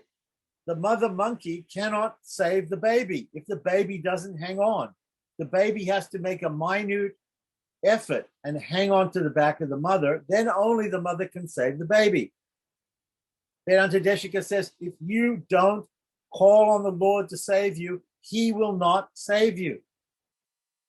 And he uses logic to try and prove that. But as we see, Pilalokacharya and Manavala Mahamuni use scripture to defeat that idea. So here is an example. The logic is, what's Vedanta Deshika's point? Vedanta Deshika's point is, you have to call upon God to save you, otherwise he won't save you. Why? It's only logical, because if nobody's calling on God to save them, then he would save everybody, because nobody's calling upon him to save them. So there's all these people in this material world, none of them are calling on God to save them. So why doesn't he save all of them? Vedanta Deshika says, therefore, logically, you have to make a prayer and you have to say, please save me. And then only he'll save you. But as I said, it's the job of the farmer to grow the plant. It's the job of the lifeguard to save the drowning man, right? Whether the drowning man makes an appeal or not to be saved, right? If we have two lifeguards and one of them lets the guy drown because he doesn't ask for help, he doesn't cry out for help, even though he sees the guy is drowning and he lets him drown, that person is second class. That person is diminished. The siddha, the perfect lifeguard is the one who understands the situation and springs into action even without the person yelling for help. Maybe the person can't even yell for help because he's drowning. Maybe he can't make a sound. The lifeguard is perfect only if he saves the person without the person doing anything. So here is the point Pibinangacharya is trying to say, that the Lord is perfect in every way. He's the most perfect. And to say that he cannot save a person even unless the person makes an appeal to him diminishes the Lord's greatness as the Savior. He is the perfect Savior. Siddhapaya means the perfect Savior. The Lord's the perfect Savior. If he's the perfect Savior, that means that there's nothing that needs to be there to help him to save the soul. He can do it by himself, fully, 100% perfectly, like that, without even the soul saying so. The kitten is saved by the mother cat, whether the kitten likes it or not, whether the kitten agrees or not, whether the kitten surrenders to the mother or not. Right? The cell phone is mine, whether it likes it or not. Right? My slave is my slave, whether he likes it or not. He is my slave. He is my servant. So it diminishes my sovereignty over my cell phone, over my slave, over my servant, my sovereignty, right, is diminished if there's something that has to happen from the other side by the thing that I own or I control. So if the Lord completely owns and controls the souls and supports them and pervades them, everything. So the Lord is the Siddhopaya. He's the perfect means. If he requires something else to help him, to save us. See, God can save us. Everybody agrees God can save us. Everybody agrees with that. Even the water guys, they agree. God is the one who can save us. He's the only one who can save us. Like that. But he needs he needs us to ask for help. That's what they say. We say no. And we prove it from the scriptures. We're proving it from the scriptures. Right? What scriptures? From the Shruti in Omkara, from the Smriti in the Bhagavad-Gita, from the Pancharacharya, from the Ahiribudna Samhita, from the Divya Prabandham, so many places, and from the commentary literature now, from Acharya Hridayam. So he's quoted from Shruti, Smriti, Pancharacharya, from Nalaya Divya Prabandham directly, and from the Rahasya literature of the Acharya Hridayam of Alagiya Manavala Paramanayana, Pilalokacharya's brother. He's quoted all these places, and he's given the pramanas from that. So, the greatness of the Siddhopaya, the perfect Lord, who is the perfect salvation, perfect Lord of salvation, which does not require anything, would be spoiled if we think that he does require something. He requires us to ask him. If that is the case, why is surrender performed? Right? So then somebody might ask, okay, then why do we have to do surrender? If it's already accomplished, if the Lord is trying to do it for us, if he doesn't need us, right? Why does a drowning man yell out, save me? If he knows the lifeguard is there and the lifeguard can see he's drowning, why does he bother to yell out? Why do we bother to go through the motions of surrender? Why do that? So it is needed to answer the question of sarva mukti prasanga.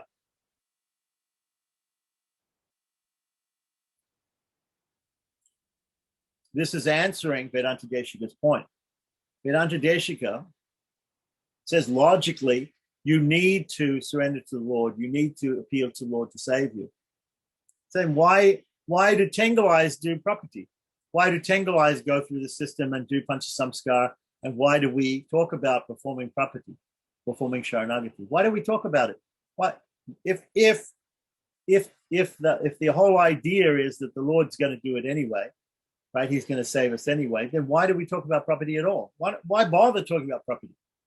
Why does the Lord even talk about property, right? If it's already accomplished, if he's doing it out of his causeless mercy, then why? It's to answer this question of Vedanta Deshika, this logical argument of Vedanta Deshika, right? It is needed to answer the question of sarva mukta prasanga. If the Chaitanya does not do anything for him, for the Lord, to do his act, then shouldn't everyone attain liberation? That's the point Vedanta Deshika makes. Everyone will attain liberation, right?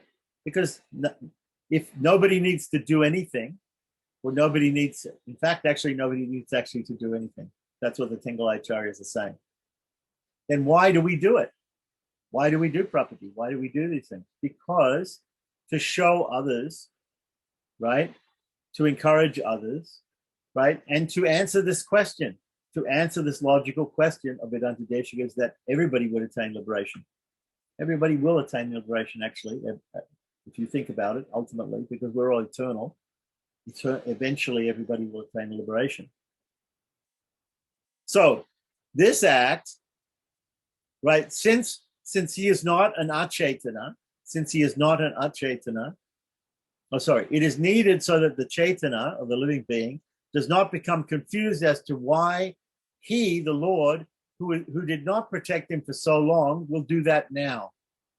Since he is not an Achetana, he's not an inanimate object, the thought that the Lord is the means is the result of his being a Chaitanya, using his knowledge. So but we use our knowledge and our thought process, and we understand, most people understand that the Lord is the means, and somehow or other we have to surrender unto him. So this act, which did not happen due to fate, but due to the Chaitanya's love for it, born out of his understanding of its taste, right? We enjoy doing it, right? Is not opposed to his nature. So the act of surrender to the Lord is not opposed to our nature, because our nature is to be surrendered always to the Lord. If a servant acts as a servant, or a slave acts as a slave, or a property acts as my property, right? That's not against our nature. Instead, it is appropriate to his nature to seek his protection. It's appropriate to our nature to seek his protection. It's appropriate to our nature, our real nature, to serve him, to surrender to him, to be surrendered to him. This is the meaning of this act, and not that it itself is the means. Just like we only do surrender once, and then other times when we feel like we're doing surrender, we're surrendering, we're just simply remembering the initial surrender. Even the initial surrender is not an initial surrender, because essentially we are always surrendered, right? It's our nature to be surrendered. It's our nature to be the property of the Lord, to be completely controlled and to be supported and completely controlled and supported by the Lord, like that. So it's our nature. That's our nature. So since it's not against our nature, Sharanagati is not against our nature. It's part of our nature. But it's already been achieved because it's part of our nature. It's part of our Swarupa. So this is the meaning of this act. Not that it itself, that actual act of Sharanagati or property, is the means. That should be that's not correct. So let's go back to the main text. So, this being the case, he says that one must think that this acceptance or this Sharanagati, whatever, is worthless, like that. So, in other words, it's not worthless in the sense that we're acting in our proper capacity as being surrendered to the Lord, but it's worthless to think that it's an activity, that it's an action that we have to perform in order for liberation to occur, right? That it's a self-initiated act. It's an act of some small effort. So one of our small effort. One should think that even without it, he would do the work. Even without surrender, even without formal surrender to the Lord, we would still worship and serve the Lord. So since the Lord is the one who has done the labor even for this acceptance, this surrender to him, we must bear in mind that it is not on account of it that the Lord is doing the work of salvation for us. It is not on account of our surrender that the Lord is then for saving us. Even without it, even without that surrender, that Sharanagati, the one who is the cause of the soul's very life would do the work of getting rid of what we dislike and granting our desire. What do we dislike again? We dislike suffering in the material world. What do we like? Our desire is mumukshu. We are mumukshus, where our desire is liberation. Our desire is to be engaged again in our eternal constitutional position as a servant of the Lord, as his property. So why is it necessary to think in this way? Right? Why is it necessary for us to think in this way, to think so deeply about this? Why is it necessary to give up this attachment to the idea that Sharanagati or property is the upaya? Right? So to this, he replies, he's giving all the objections here, he's answering all the questions. So otherwise, the Lord's lack of need of other upayas, upaya nirapeksha. Upaya nirapeksha means the Lord has this quality that he doesn't need any help to save us. He doesn't need our surrender to save us. Won't be maintained.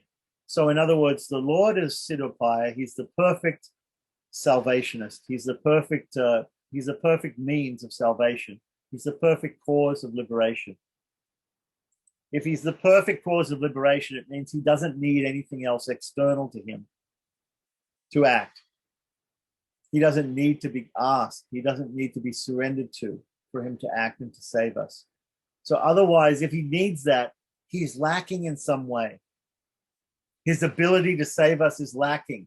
The ability of the mother monkey is lacking in some way. She cannot hold the baby monkey tight to her, right? And move from tree to tree. The baby monkey has to be on her back, and therefore she cannot hold him on her back. That baby has to hang on, has to make that small effort, right? So that's the Wadagalai way. That's the northern school of Sri Vaishnavism, and that's the way that most people see it. Most religionists, they see we have to surrender to God. The surrender has to be there, and the surrender is an act.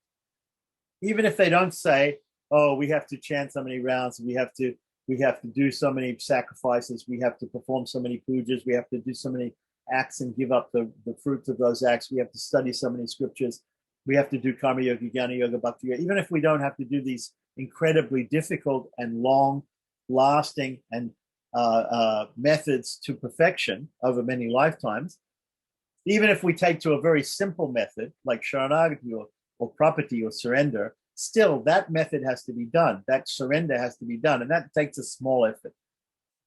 Like the baby monkey making a small effort to hang on to the mother. So they say that. Most people say that. Tengalais don't say that. We don't say that. The Acharyas don't say that. We don't have to do that, because if we say that we have to do that, then we are negating the nirhetika kripa of the Lord, the causeless or irresistible mercy of the Lord. We're negating that.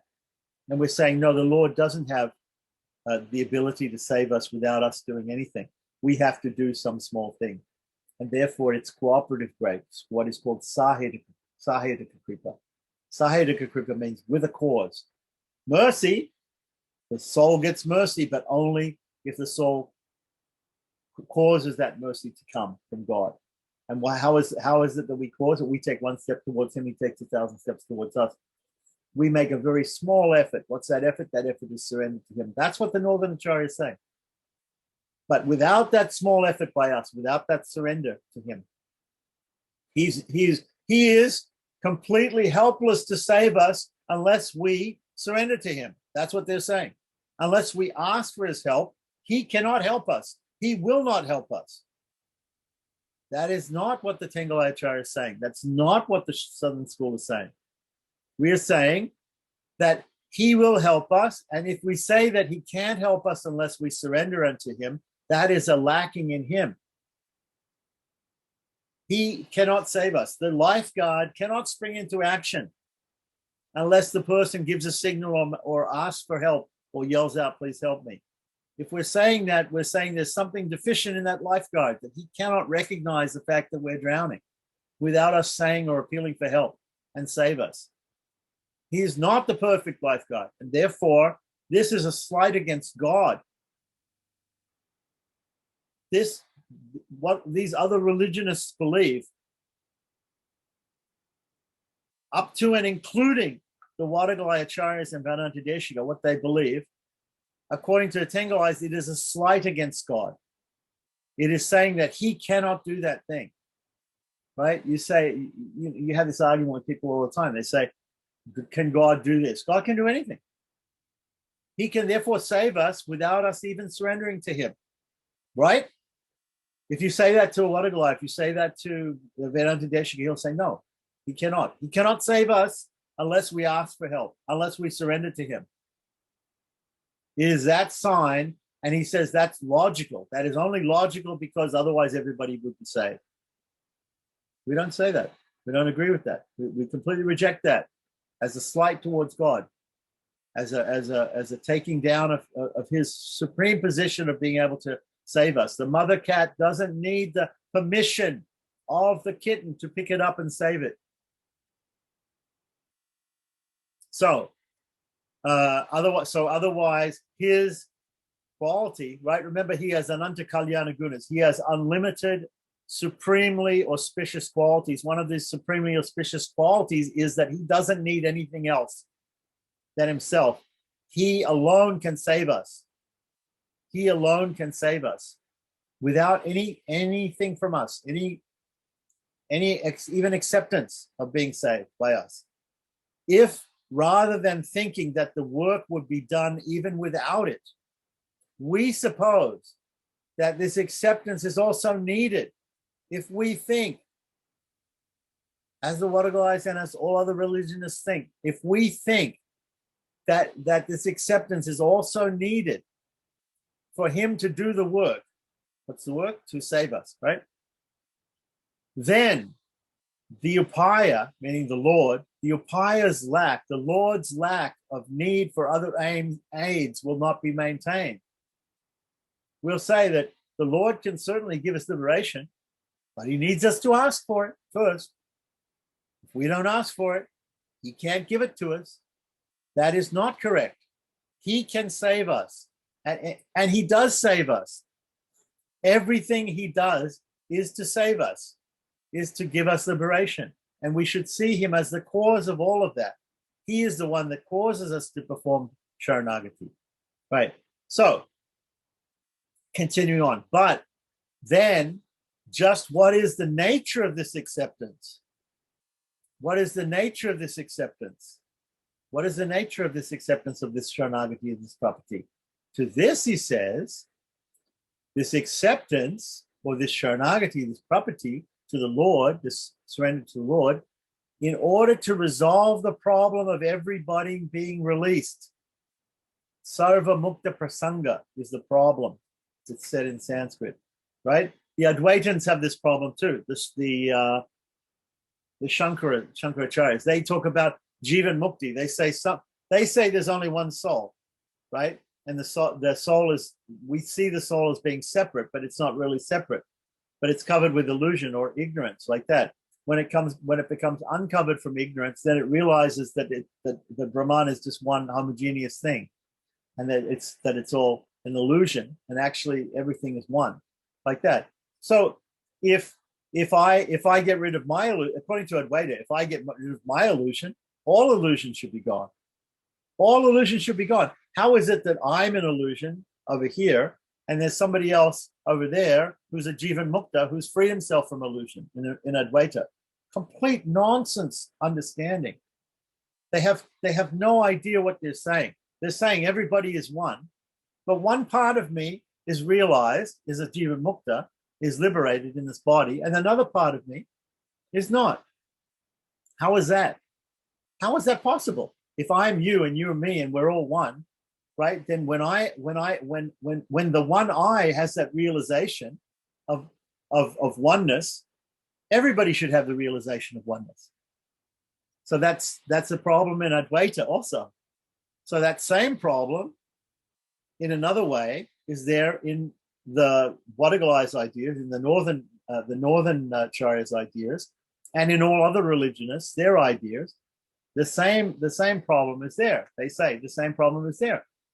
Unless we perform surrender, unless we ask to be saved like that, God won't save us, because there's a lot of people in this world who are not asking. So why don't they go to liberation? Why doesn't God save all of them? Well, the answer is, of course, God is saving all of them.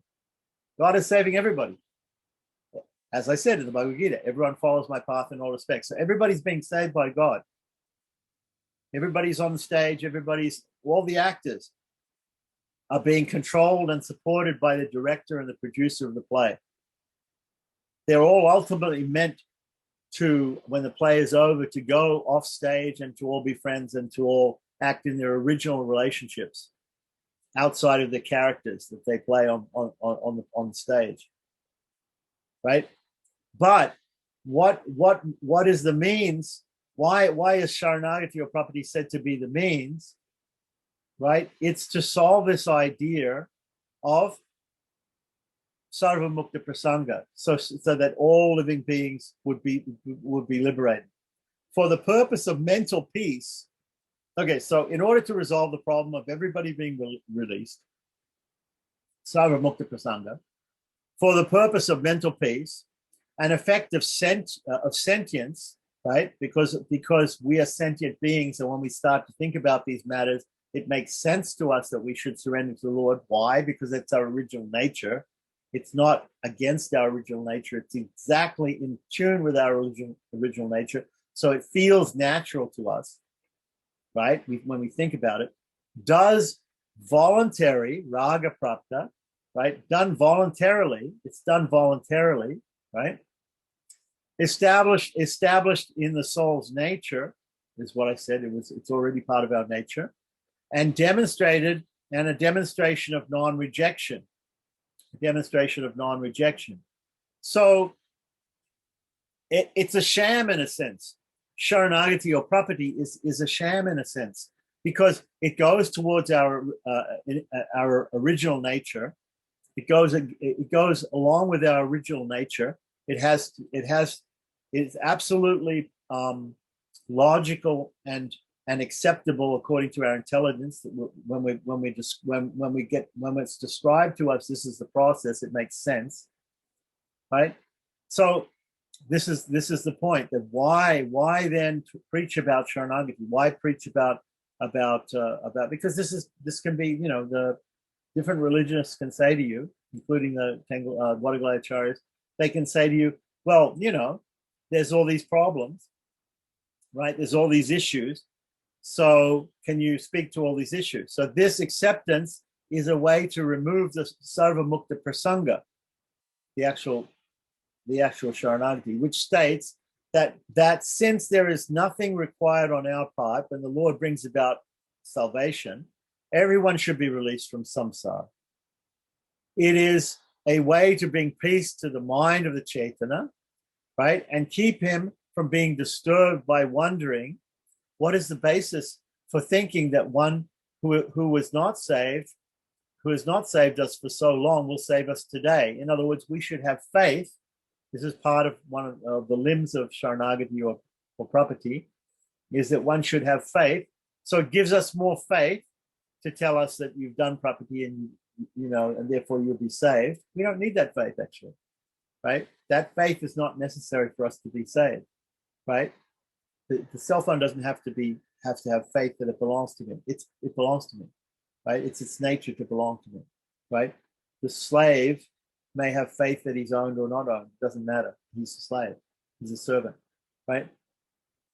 So since the soul is sentient and not insentient, the resolution that the Lord alone is the upaya or the means is an effect of that intelligence, right? So because we have intelligence and we have sentience and we understand these things, right? It makes sense that the Lord alone is the upaya, right? Rather than being obligatory, Sharanagati or property, rather than being compulsory or obligatory, this acceptance is done voluntarily by the soul, cognizant of its delightfulness, right? Sharanagati, going through the motions of getting initiated or surrendering to the Lord in different ways, is actually joyful to us because it's our nature, it's our original nature to do that. It is not at variance with the soul's nature, but is firmly established in that nature as one who is to be protected by him alone, right? That's our nature. From time immemorial, the soul has been rejecting the protection of the Lord. That means not the souls in Vaikuntha, but the souls here in this material world. From time immemorial, we've been rejecting the protection of the Lord, right? Because of ignorance of our real nature, right?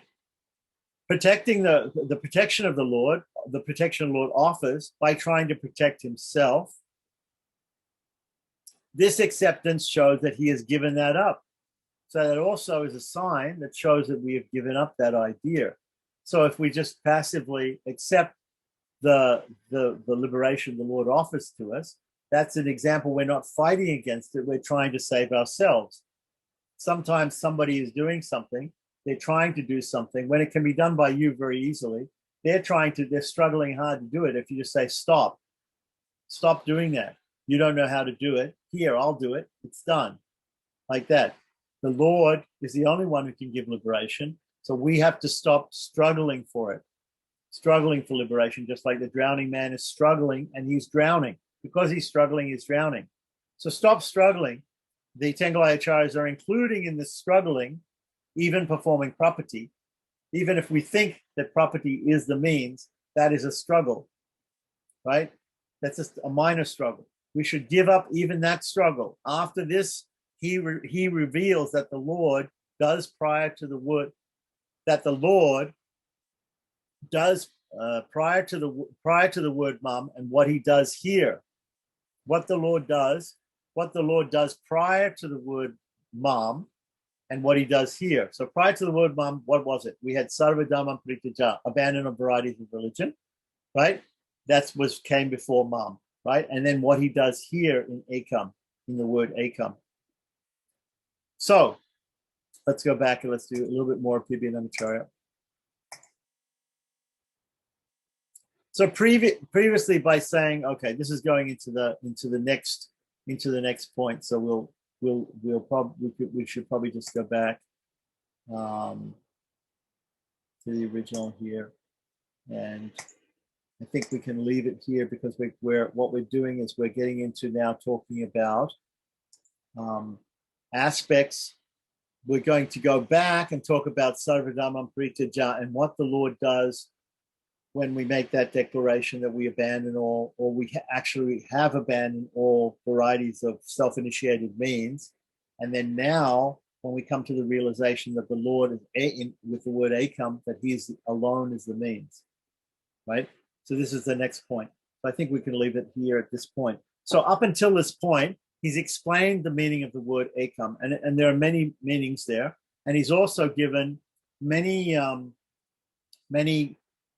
scriptural references from the Shruti, from the Smriti, from the Pancharacharya, from the Nalaya Divya Prabandham, and even from the other Rahasya Granthas, the other commentary literature like Acharya Hridayam by Alagi Manavala Peramal Nayana, who's the younger brother of Pililokacharya, which explains more about Acharya Hridayam, which explains more about Srivatsan Bhusha and ultimately Mumuksupadi. So he's given all these quotes to prove that, and he's dealt with all the contradictions and all the other arguments for Saheta Kukripa given by the Vadagalais and Vedanta Deshika. They've given arguments for cooperative grace, for the fact that we have to do something to engender the grace of the Lord upon us. And he's shown that the Lord's grace is therefore nirheta Kukripa, is completely uncaused and completely irresistible and completely is completely free of any other necessity, right? So the Lord, therefore, he's upheld the greatness of the Lord, the Siddhapaya, the perfect means. The perfect means to liberation is the Lord only, and not any other thing. So there was a lot to understand there in the word ekam, and we have some even more explanations coming up. But does anybody have any questions about some of the meanings that we went over here about ekam up until now? So Swami, I understood that basically Mataha Smriti Jnanam Apohanam Cha, the Lord is the one who gives us the knowledge. He is the one who inspires us to do Sharanagati. In other words, he initiates the whole process of our deliverance.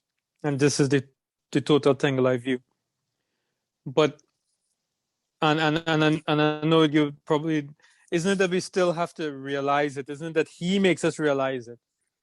So he makes us realize that he initiates everything. But isn't it that there must be some difference between those who aren't Sharanagatas and those who are? Is it that he just causally he chooses who and when and where for you to realize it, and then once you realize it, that's it. That's the excuse for him to save you, as you say that you always say that by just realizing you've given him an excuse. Okay. So let's think of it again. This world is like a play. God's the director and the producer of the play. We're all playing characters. We all have different characters. If we assume the character of a Sharanagata, of a Prapana in the play, and we work according to that if God works, if the director works through us to do that, like that, then it means we exit stage right quicker. Otherwise, the play goes on. Play goes on and on and on. It doesn't finish. The play is eternal, actually. This material world is eternal, so the play goes on and on and on. So we have other characters in the play who are playing demons, who are playing, other people who are not interested in religion or not interested in. We have other people who are maybe karma yogi, jnana yogi, bhakti yogis in the play. They're performing their part, and they're thinking, when I get through with my part, then I'll exit the play and I will go to reality, which is the spiritual world. Right? In this analogy. So God, the director, is directing everybody like that. So some people will exit the play earlier than others. If I have a part in a particular play, if I have a small part in a particular play, and I go and I play my part, then I can go off stage and I can take off my makeup and my costume and I'm free for the night. I go like that, right? If I'm the main character, or if I think that I'm very important in the play, if I'm a very important character, if I feel that I'm a very important character in this material world, I want to stay here. Right? So to the extent that you think that you're a very important character in this Leela, you're going to be here. God's going to give you that position, that character in the play. And you're going to be here in this material world for a long time. And you can be doing even karma yoga, jnana yoga, bhakti yoga, or not doing any yoga at all. You can be completely inimical. You can be a demon in this material world too. Like that. Eventually you're going to go, and he's going to arrange for you to go off. He's going to arrange for you. It's like some of these long playing series on TV, like that. Eventually after years and years and years, certain actors get bumped off because they just get too old or whatever it is. They just they're going to get rid of that character, or they end the series like that. Here, the series never ends. The play never ends because it's a material world. It always is there. So we can't say that it ever ends. You can stay here for as long as you like. If you really want to, you can stay here if that's your desire, like that. God is trying his best, first of all, by giving you the material world, giving you the material body, giving you intelligence. He's giving you all these things. He's then coming as the Acharya. He's coming in different avatars. He's preaching Dharma. He's explaining karma yoga, jnana yoga, bhakti yoga. He's explaining all these different ways that you could adopt. He's explaining property, explaining all these things like that. And he is also allowing you. He's giving you, therefore, and then as he explains these things, and as you come in contact with these things, he's allowing you to understand those things. So everything is happening by his will, which we can't really question. We can't question, why does God keep me in the material world for this long and keep this other person for that long? Why doesn't God say this person, tomorrow I'm going to make this person self-realized, and he's going to then surrender to me, and I'm going to make him surrender to me, and then I'm going to take him to liberation. And why he doesn't do it to another person like that. We can't question how God does this. It's his Leela. It's his play. It's like the actors all, revolting and saying, hey, producer, director, I don't like the script. Too bad you don't like the script. You have to follow the script, like that. The director and the playwright and the screenwriter and the producer, they're all making you follow the script. You have to follow the script, like that.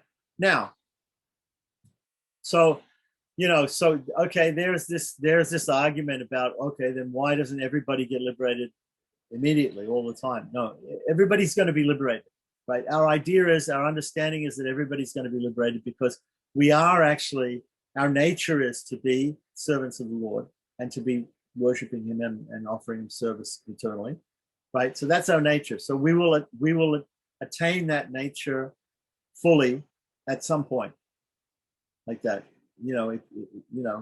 When that happens, we don't exactly know, but we have to understand the mechanism by which it happens. The mechanism by which it happens here, in the word ekam, it's specifically pointed out that we have to understand that it is not by anything that we do ourselves, including We've already understood that it's not by Karma Yoga, Jnana Yoga, and Bhakti Yoga. We've already understood that in the first line of the Charma Sloka. We've already understood by the word Mam, we've already understood that it's not by any other deity, right?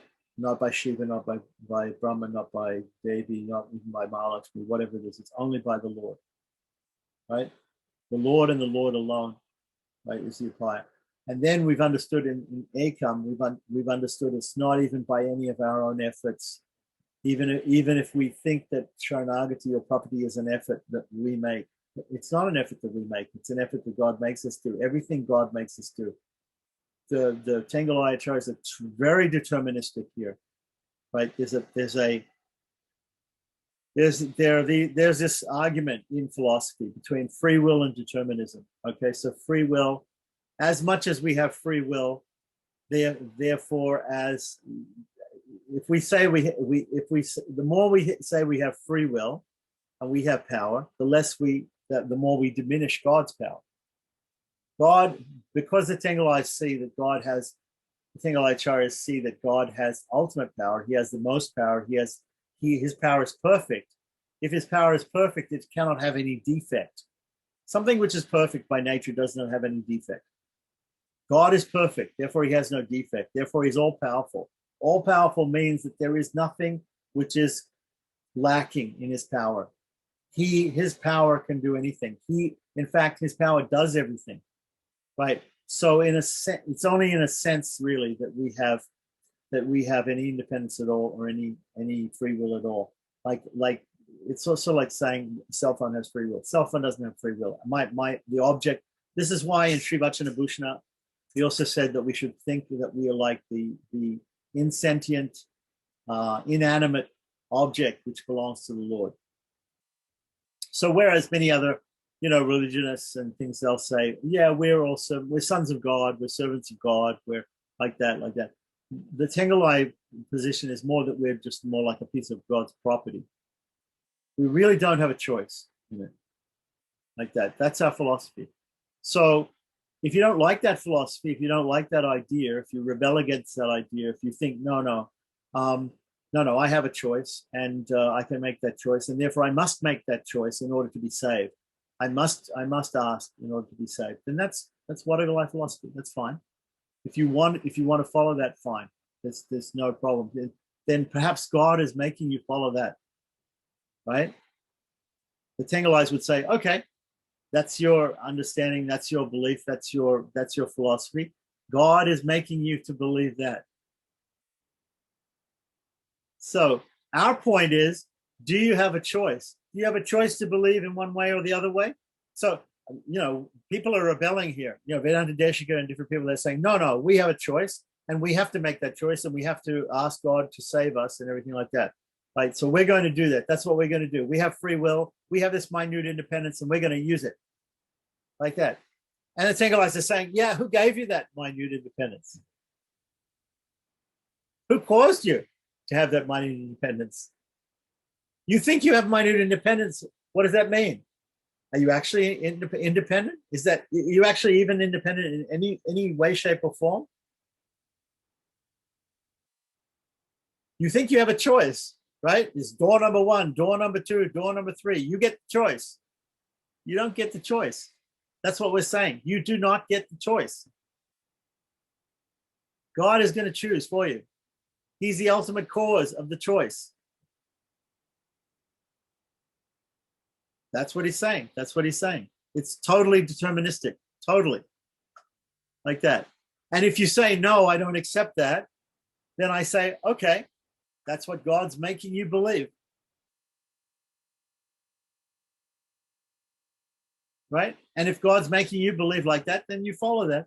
Just like if God's making you believe that Karma Yoga is the way, or Jnana Yoga is the way, or Bhakti Yoga is the way, right? Or Christianity or Islam or whatever is the way.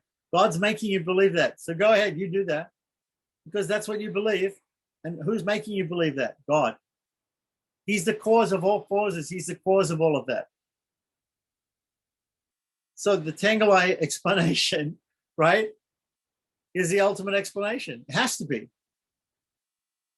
It has to be. If God's perfect, there can be nothing okay, by definition, God is perfect, right? By definition, therefore, he doesn't need us to give us liberation.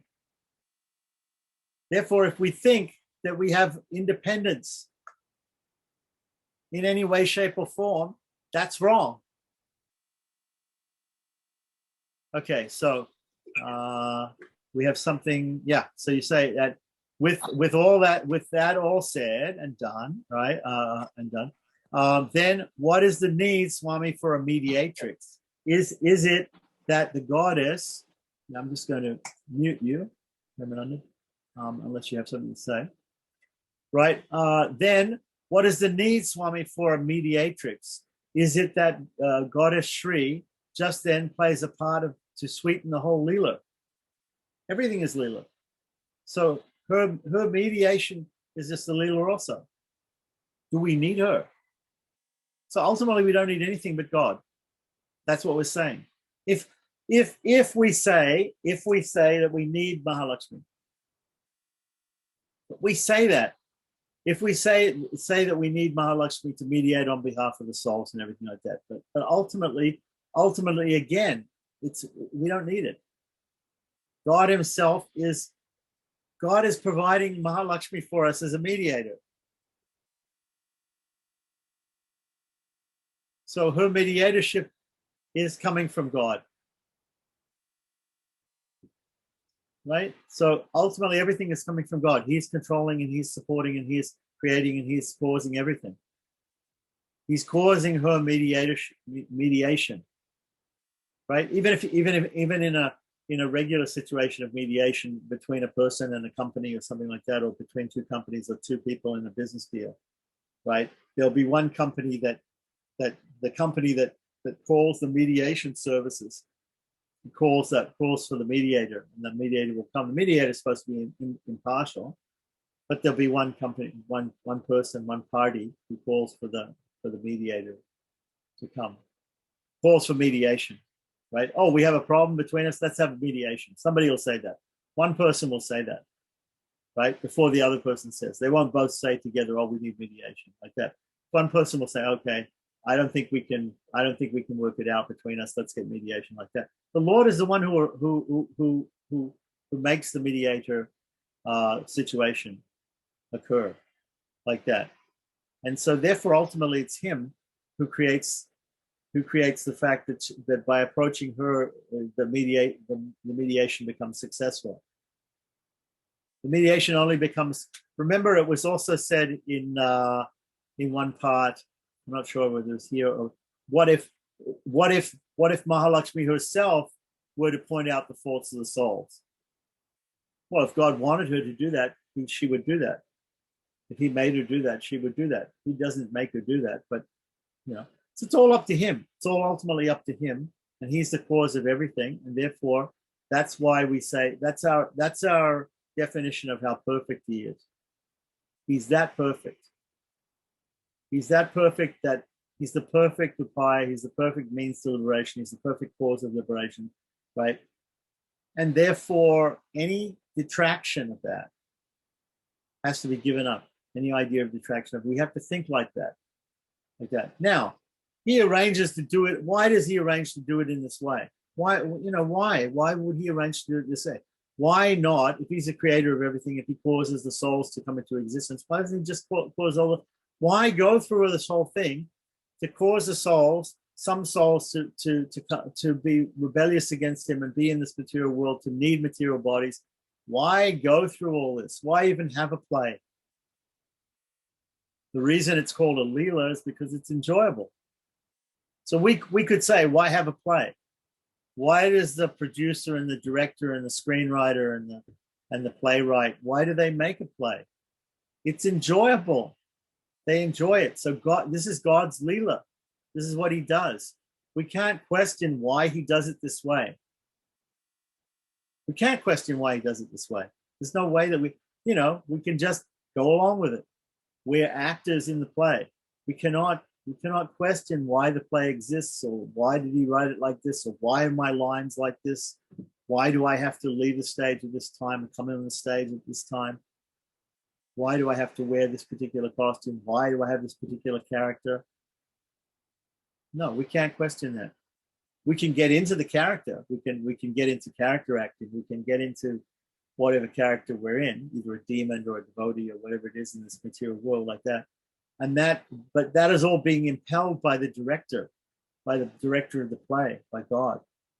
So he's impelling us to be demon or to be a devotee or to be surrendered or to be a bhakti yogi or to be a Christian or Muslim or whatever it is. Like that. He is ultimate. If he's in control, if he's a supreme controller, then we have no control.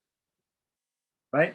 If I say somebody's a controller, but he doesn't control everything, he controls this, he's controller of this, but he's not controller of that, then that person is somewhat of a controller. But if I say someone is a supreme controller, he controls everything perfectly and fully and completely 100%, then if he controls everything perfectly, supremely, and 100%, then there is not even 1% of control for anybody else. Right? If God controls everything 100%, right? Or what do they say? It's what these other religionists like the Wadagas or whatever, they're saying God controls everything 99%. There's 1% which is up to you. So either you believe it that way or you believe it the other way. I mean, take your pick. You can choose. You can, like, it's just like you can choose Bhakti Yoga. You can choose Karma Yoga, Jnana Yoga. You can choose Islam or Christianity or Judaism or Buddhism or whatever. You can choose. You can choose any of these things if you want, because the Lord has given you consciousness to think about all these things like that. So you can choose, but actually you don't have a choice. So although I'm saying you can choose, you can't actually choose. You don't have a choice. God is either giving you the inspiration that this is correct, right? Or he's not. In either case, everyone follows my path in all respects, and he is trying to bring the whole play to a crescendo, to the finale, and the finale for every living being is where they exit stage right and they go to the reality, which is that they are eternal servants and property of the Lord, completely controlled and supported by him. So, look, I understand when you say there is no, when people come up and they say there is really no free will, right? That tends to be, people tend to rebel against that. People tend to rebel against that idea because we really feel that we're in control here.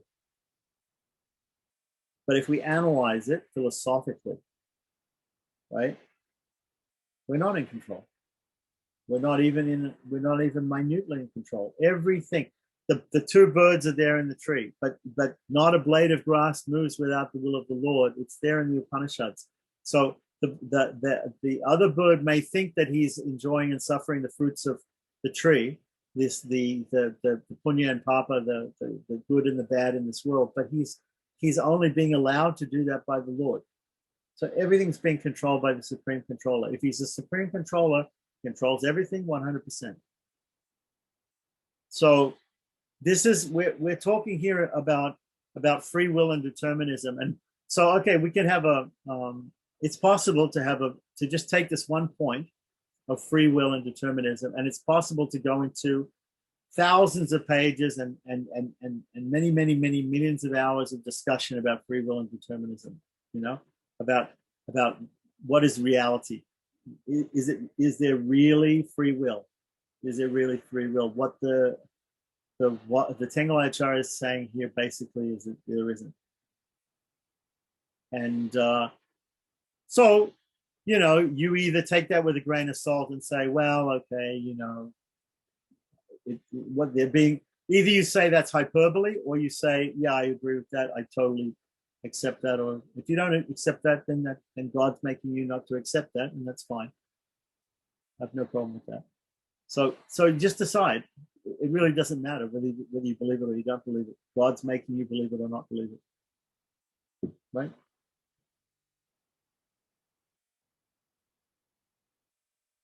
Does anybody dispute what I'm saying? That if you believe it or you don't believe it, it's only because God makes you believe it. He says in the Bhagavad-Gita, from me, all knowledge, all remembrance, all forgetfulness comes. So if you know him, if you know something, it's only by God's grace. If you remember something, it's only by God's grace. If you forget something, that's also by God's grace. Like that. So if you don't know something, that's also by God's grace. You're in illusion also by God's grace. You come out of illusion by God's grace. Like that. Everything is by his grace, by his mercy. Like that. So who can argue with this ultimately? Nobody can argue with this point. It makes sense logically, it makes sense scripturally, right? So then why do we rebel against it? We rebel against it because of the way God made us. God made us sentient beings, and therefore we have this idea, I think therefore I am, and you know, I feel in this material world, I feel independence in a certain way, even if it's just a small way. You know, I feel that I have a choice. I feel that I can make my choice. I feel that it's up to me to surrender or not to surrender. You know, I feel all these things because of the way God's created me to be like that. But the fact is the fact. The fact is the fact that not a blade of grass moves without the will of the Lord. The Lord is 100% the controller. That's the fact. So, you know, you can either accept it or not accept it, and it doesn't make any difference, actually. Right? But from the point of view of the Pancharacharya, they want to preach like this because they want people to deeply think about the ideas involved here. And they don't want people to be distracted by thinking that because otherwise there's a doubt. There would be a doubt that we would be saved. If you understand this the way the Pancharacharya understand it, you will have absolutely no doubt that you'll be saved. Which is an important part of Sharanagati is Mahavishwas, great faith that I'll be saved. So if you understand like this, then you can have no doubt. If you think that the lifeguard is 100% the best perfect lifeguard, then he must save me. I do not have to ask for help. I will be saved, right? If you are absolutely 100% convinced of that, then there's no worries, right? What does Krishna say at the end of the Charma Sloka? Ma suchaha, no worries. It means no worries or grieve not. Don't worry. Don't worry. Why should you not worry? If you actually understand the Charma Sloka, you will have no worries. You will never have any doubts. You will be completely fixed in your understanding, like that. If you do have worries, that means you didn't understand it. You didn't understand the Charma Sloka. If you do have worries at the end of it, you didn't understand it. You may be thinking that I have to do something, that I have to appeal for help, that I have to do Sharanagati, that I have to do, that I have to control my mind and body, that I have to approach an acharya, that I have to take some external ritual, if I have to perform property and I have to chant the Tira mantra so many times, and I have to do this and that and the other. All these things that you don't have to do. You don't have to do any of these things. The only thing which is necessary is the Lord himself. So if you understand this one word, ekam, in the Charma Sloka, it's just like in the Omkara, if you understand the letter U, right? We understand A, we understand M, we're M, the Lord is A. Okay, but what about U? U means exclusivity. It means ekam here. So the word ekam here, if you truly understand what ekam means, it means he alone, 100% is the means. He alone, 100% is the means. We are not 1% means. We are not even 0.5% means. We are not anything to do with the means. He is the means and he alone is the means. He is going to save us. Therefore, we are 100% confident. We have great, great faith that we'll be saved.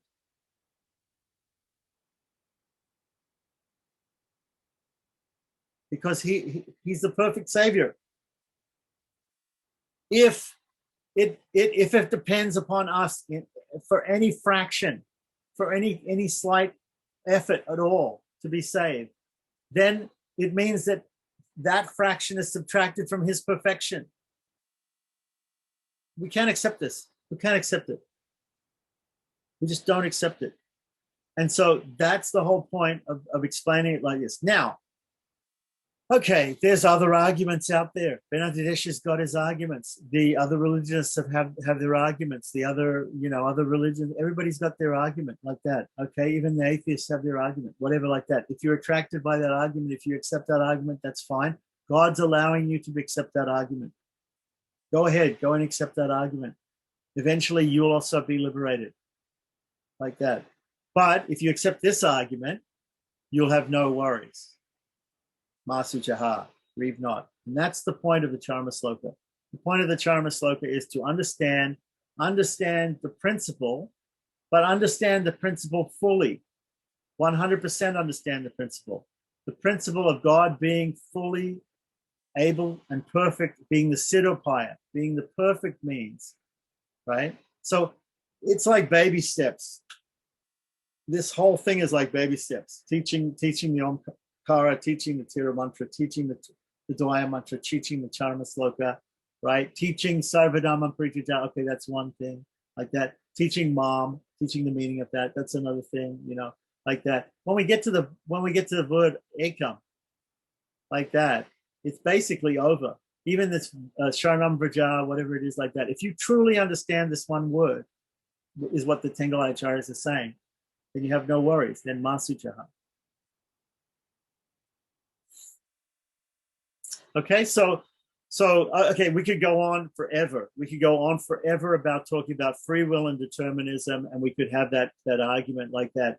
And it really doesn't matter to me. We could have that argument, and maybe you win the argument, maybe I win the argument, maybe somebody else comes up with an idea like that. It doesn't really matter. Ultimately, God's supreme controller 100%. Like that, nobody can argue with that fact, and therefore, ultimately, if it's between free will and determinism, I will always pick the determinism 100%, because that's our philosophy like that. Now, if somebody else says, okay, well, I'm choosing the path of, minute independence, or that there is something which is necessary for the soul to okay, so that's fine. There's a whole part of the Sampradaya which is like that. The Wadagalai part of the Sampradaya, yeah, you can be a baby monkey and hang on to the back of the mother if you want. If you feel that that's the way, then you follow that. That's not a problem. We see fault in that. It's like a big white cloth, but there's a little black spot on it, like that. We see a fault in that particular point, like that. Now they look at it and they see the fault is on our side, like that, in this fight of between free will and determinism. Okay. All right. So does it really matter? Not really, because everybody, what does Krishna say again? Everyone follows my path in all respects. So whether you're a Wadagalaya or Tengalaya or a Gaudiya or a different type of Vaishnava, or if you're a Christian or if you're a Buddhist or whatever it is, like that, whatever you are, some are closer to the truth. In all these paths, there's truth. Okay? In every path, there's truth, right? Because Krishna says, everyone follows my path in all respects. So everybody's following Krishna's path, somewhat, right? Who has got the best understanding? That we have to look at, and we have to decide by putting them side by side and saying, okay, well, what's the defects in this, and what's the good points of this? So everybody's got their good points and bad points.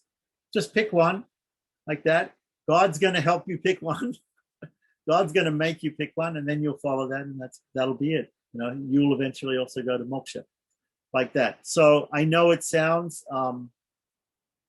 fatalistic, and it sounds like we have no control, but guess what? We don't have any control. That's the truth. And so if you don't like that truth, then what can I say? Then don't be a Tengalaya Sri Vaishnava, because that's the truth that the Tengalaya Sri Vaishnavas are explaining from the Charma Sloka like that. Now, if you don't like that truth, then you could be a Wadagalaya, or you could be another type of Vaishnava, or you can even choose another religion or whatever, or no religion, whatever. You can follow another path, and there may be some truth in that path that you follow, but there will not be the ultimate truth of what I'm saying right now, which is that God is 100% in control, which means that you are not at all in control, at all.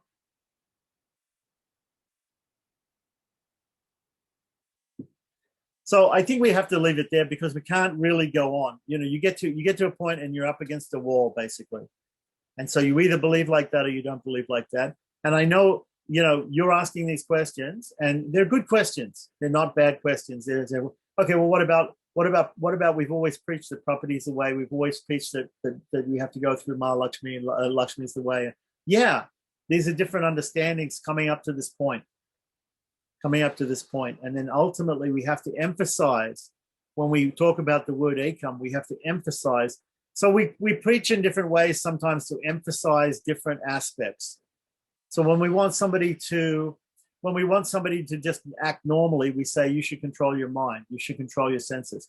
When we want somebody to start the spiritual path, like Krishna and Arjuna, why did Krishna spend 699 slokas teaching Arjuna Bhakti Yoga, Karma Yoga, Jnana Yoga, and Bhakti Yoga if he was going to talk about property?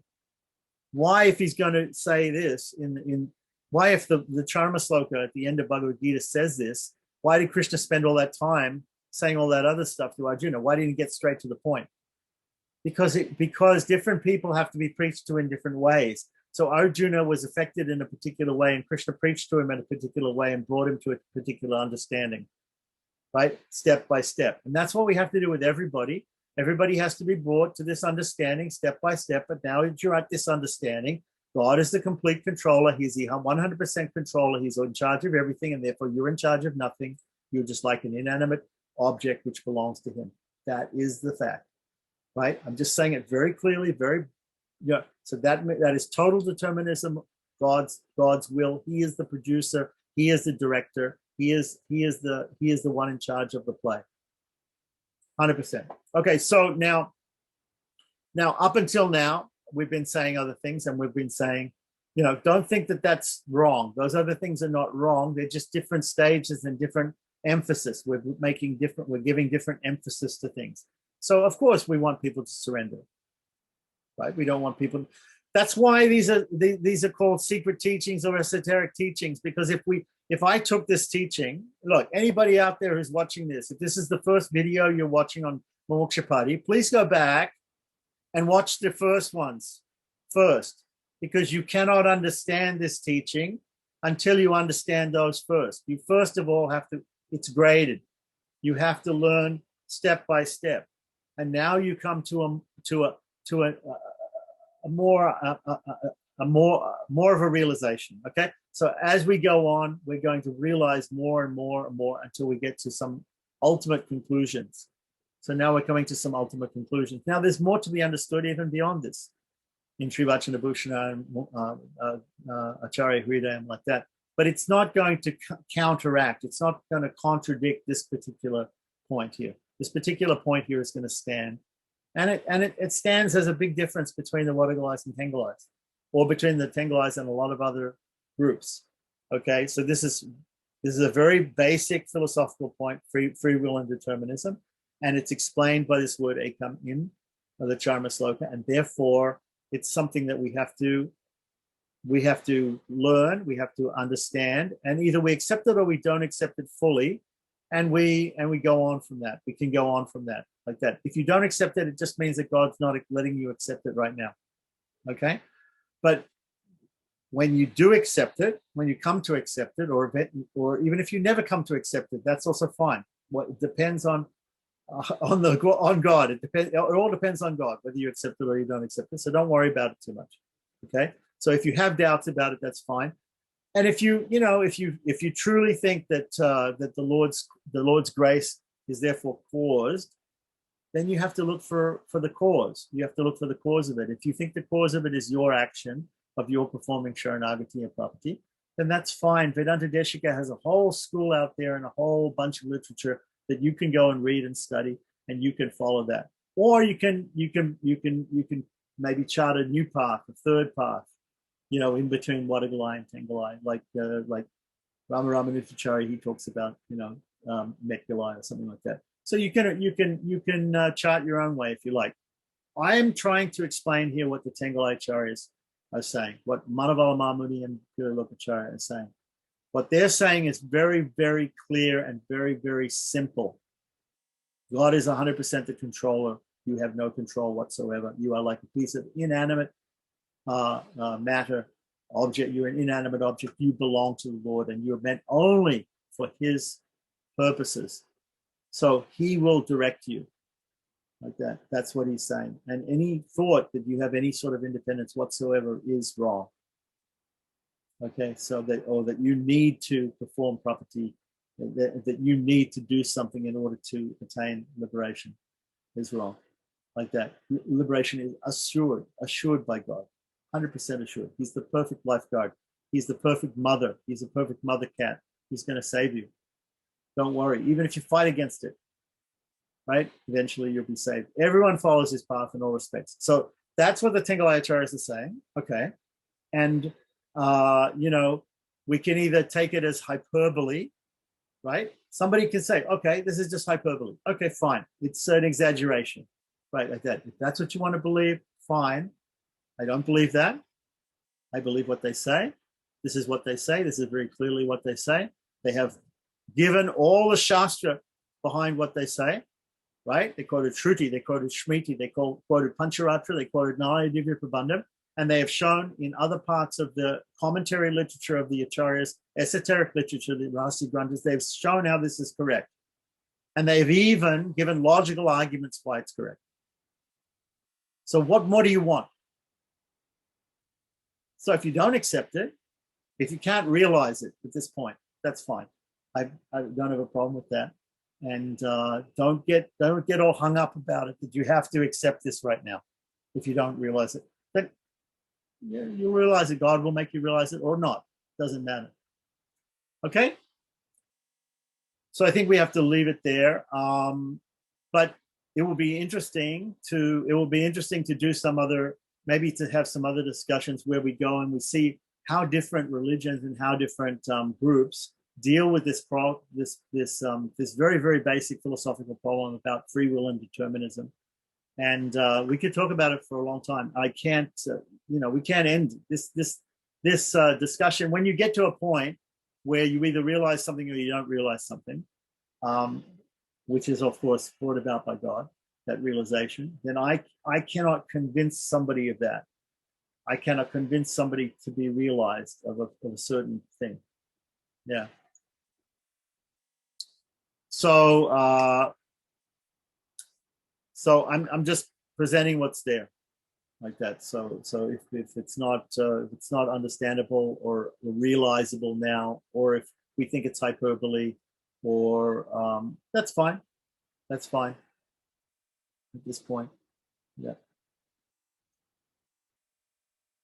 Yeah. No, I understand. You're asking questions because you want to understand it more and everything like that. But just remember that the Lord has to allow you to understand it. So it may come to you. You'll have an epiphany, after hearing this, you may have an epiphany. You may have a realization from the Lord. I hope like that. If you don't, that's also fine. That doesn't matter like that. And if you have another epiphany, if the Lord gives you the realization that no, it's the way Vedanta Deshika says it, or it's the way some other Vaishnava Acharya says it, that's fine too. I don't have a problem with that, and I'm not going to try to convince people against the will of God into something that they should believe. Bye, Shivan Narayana.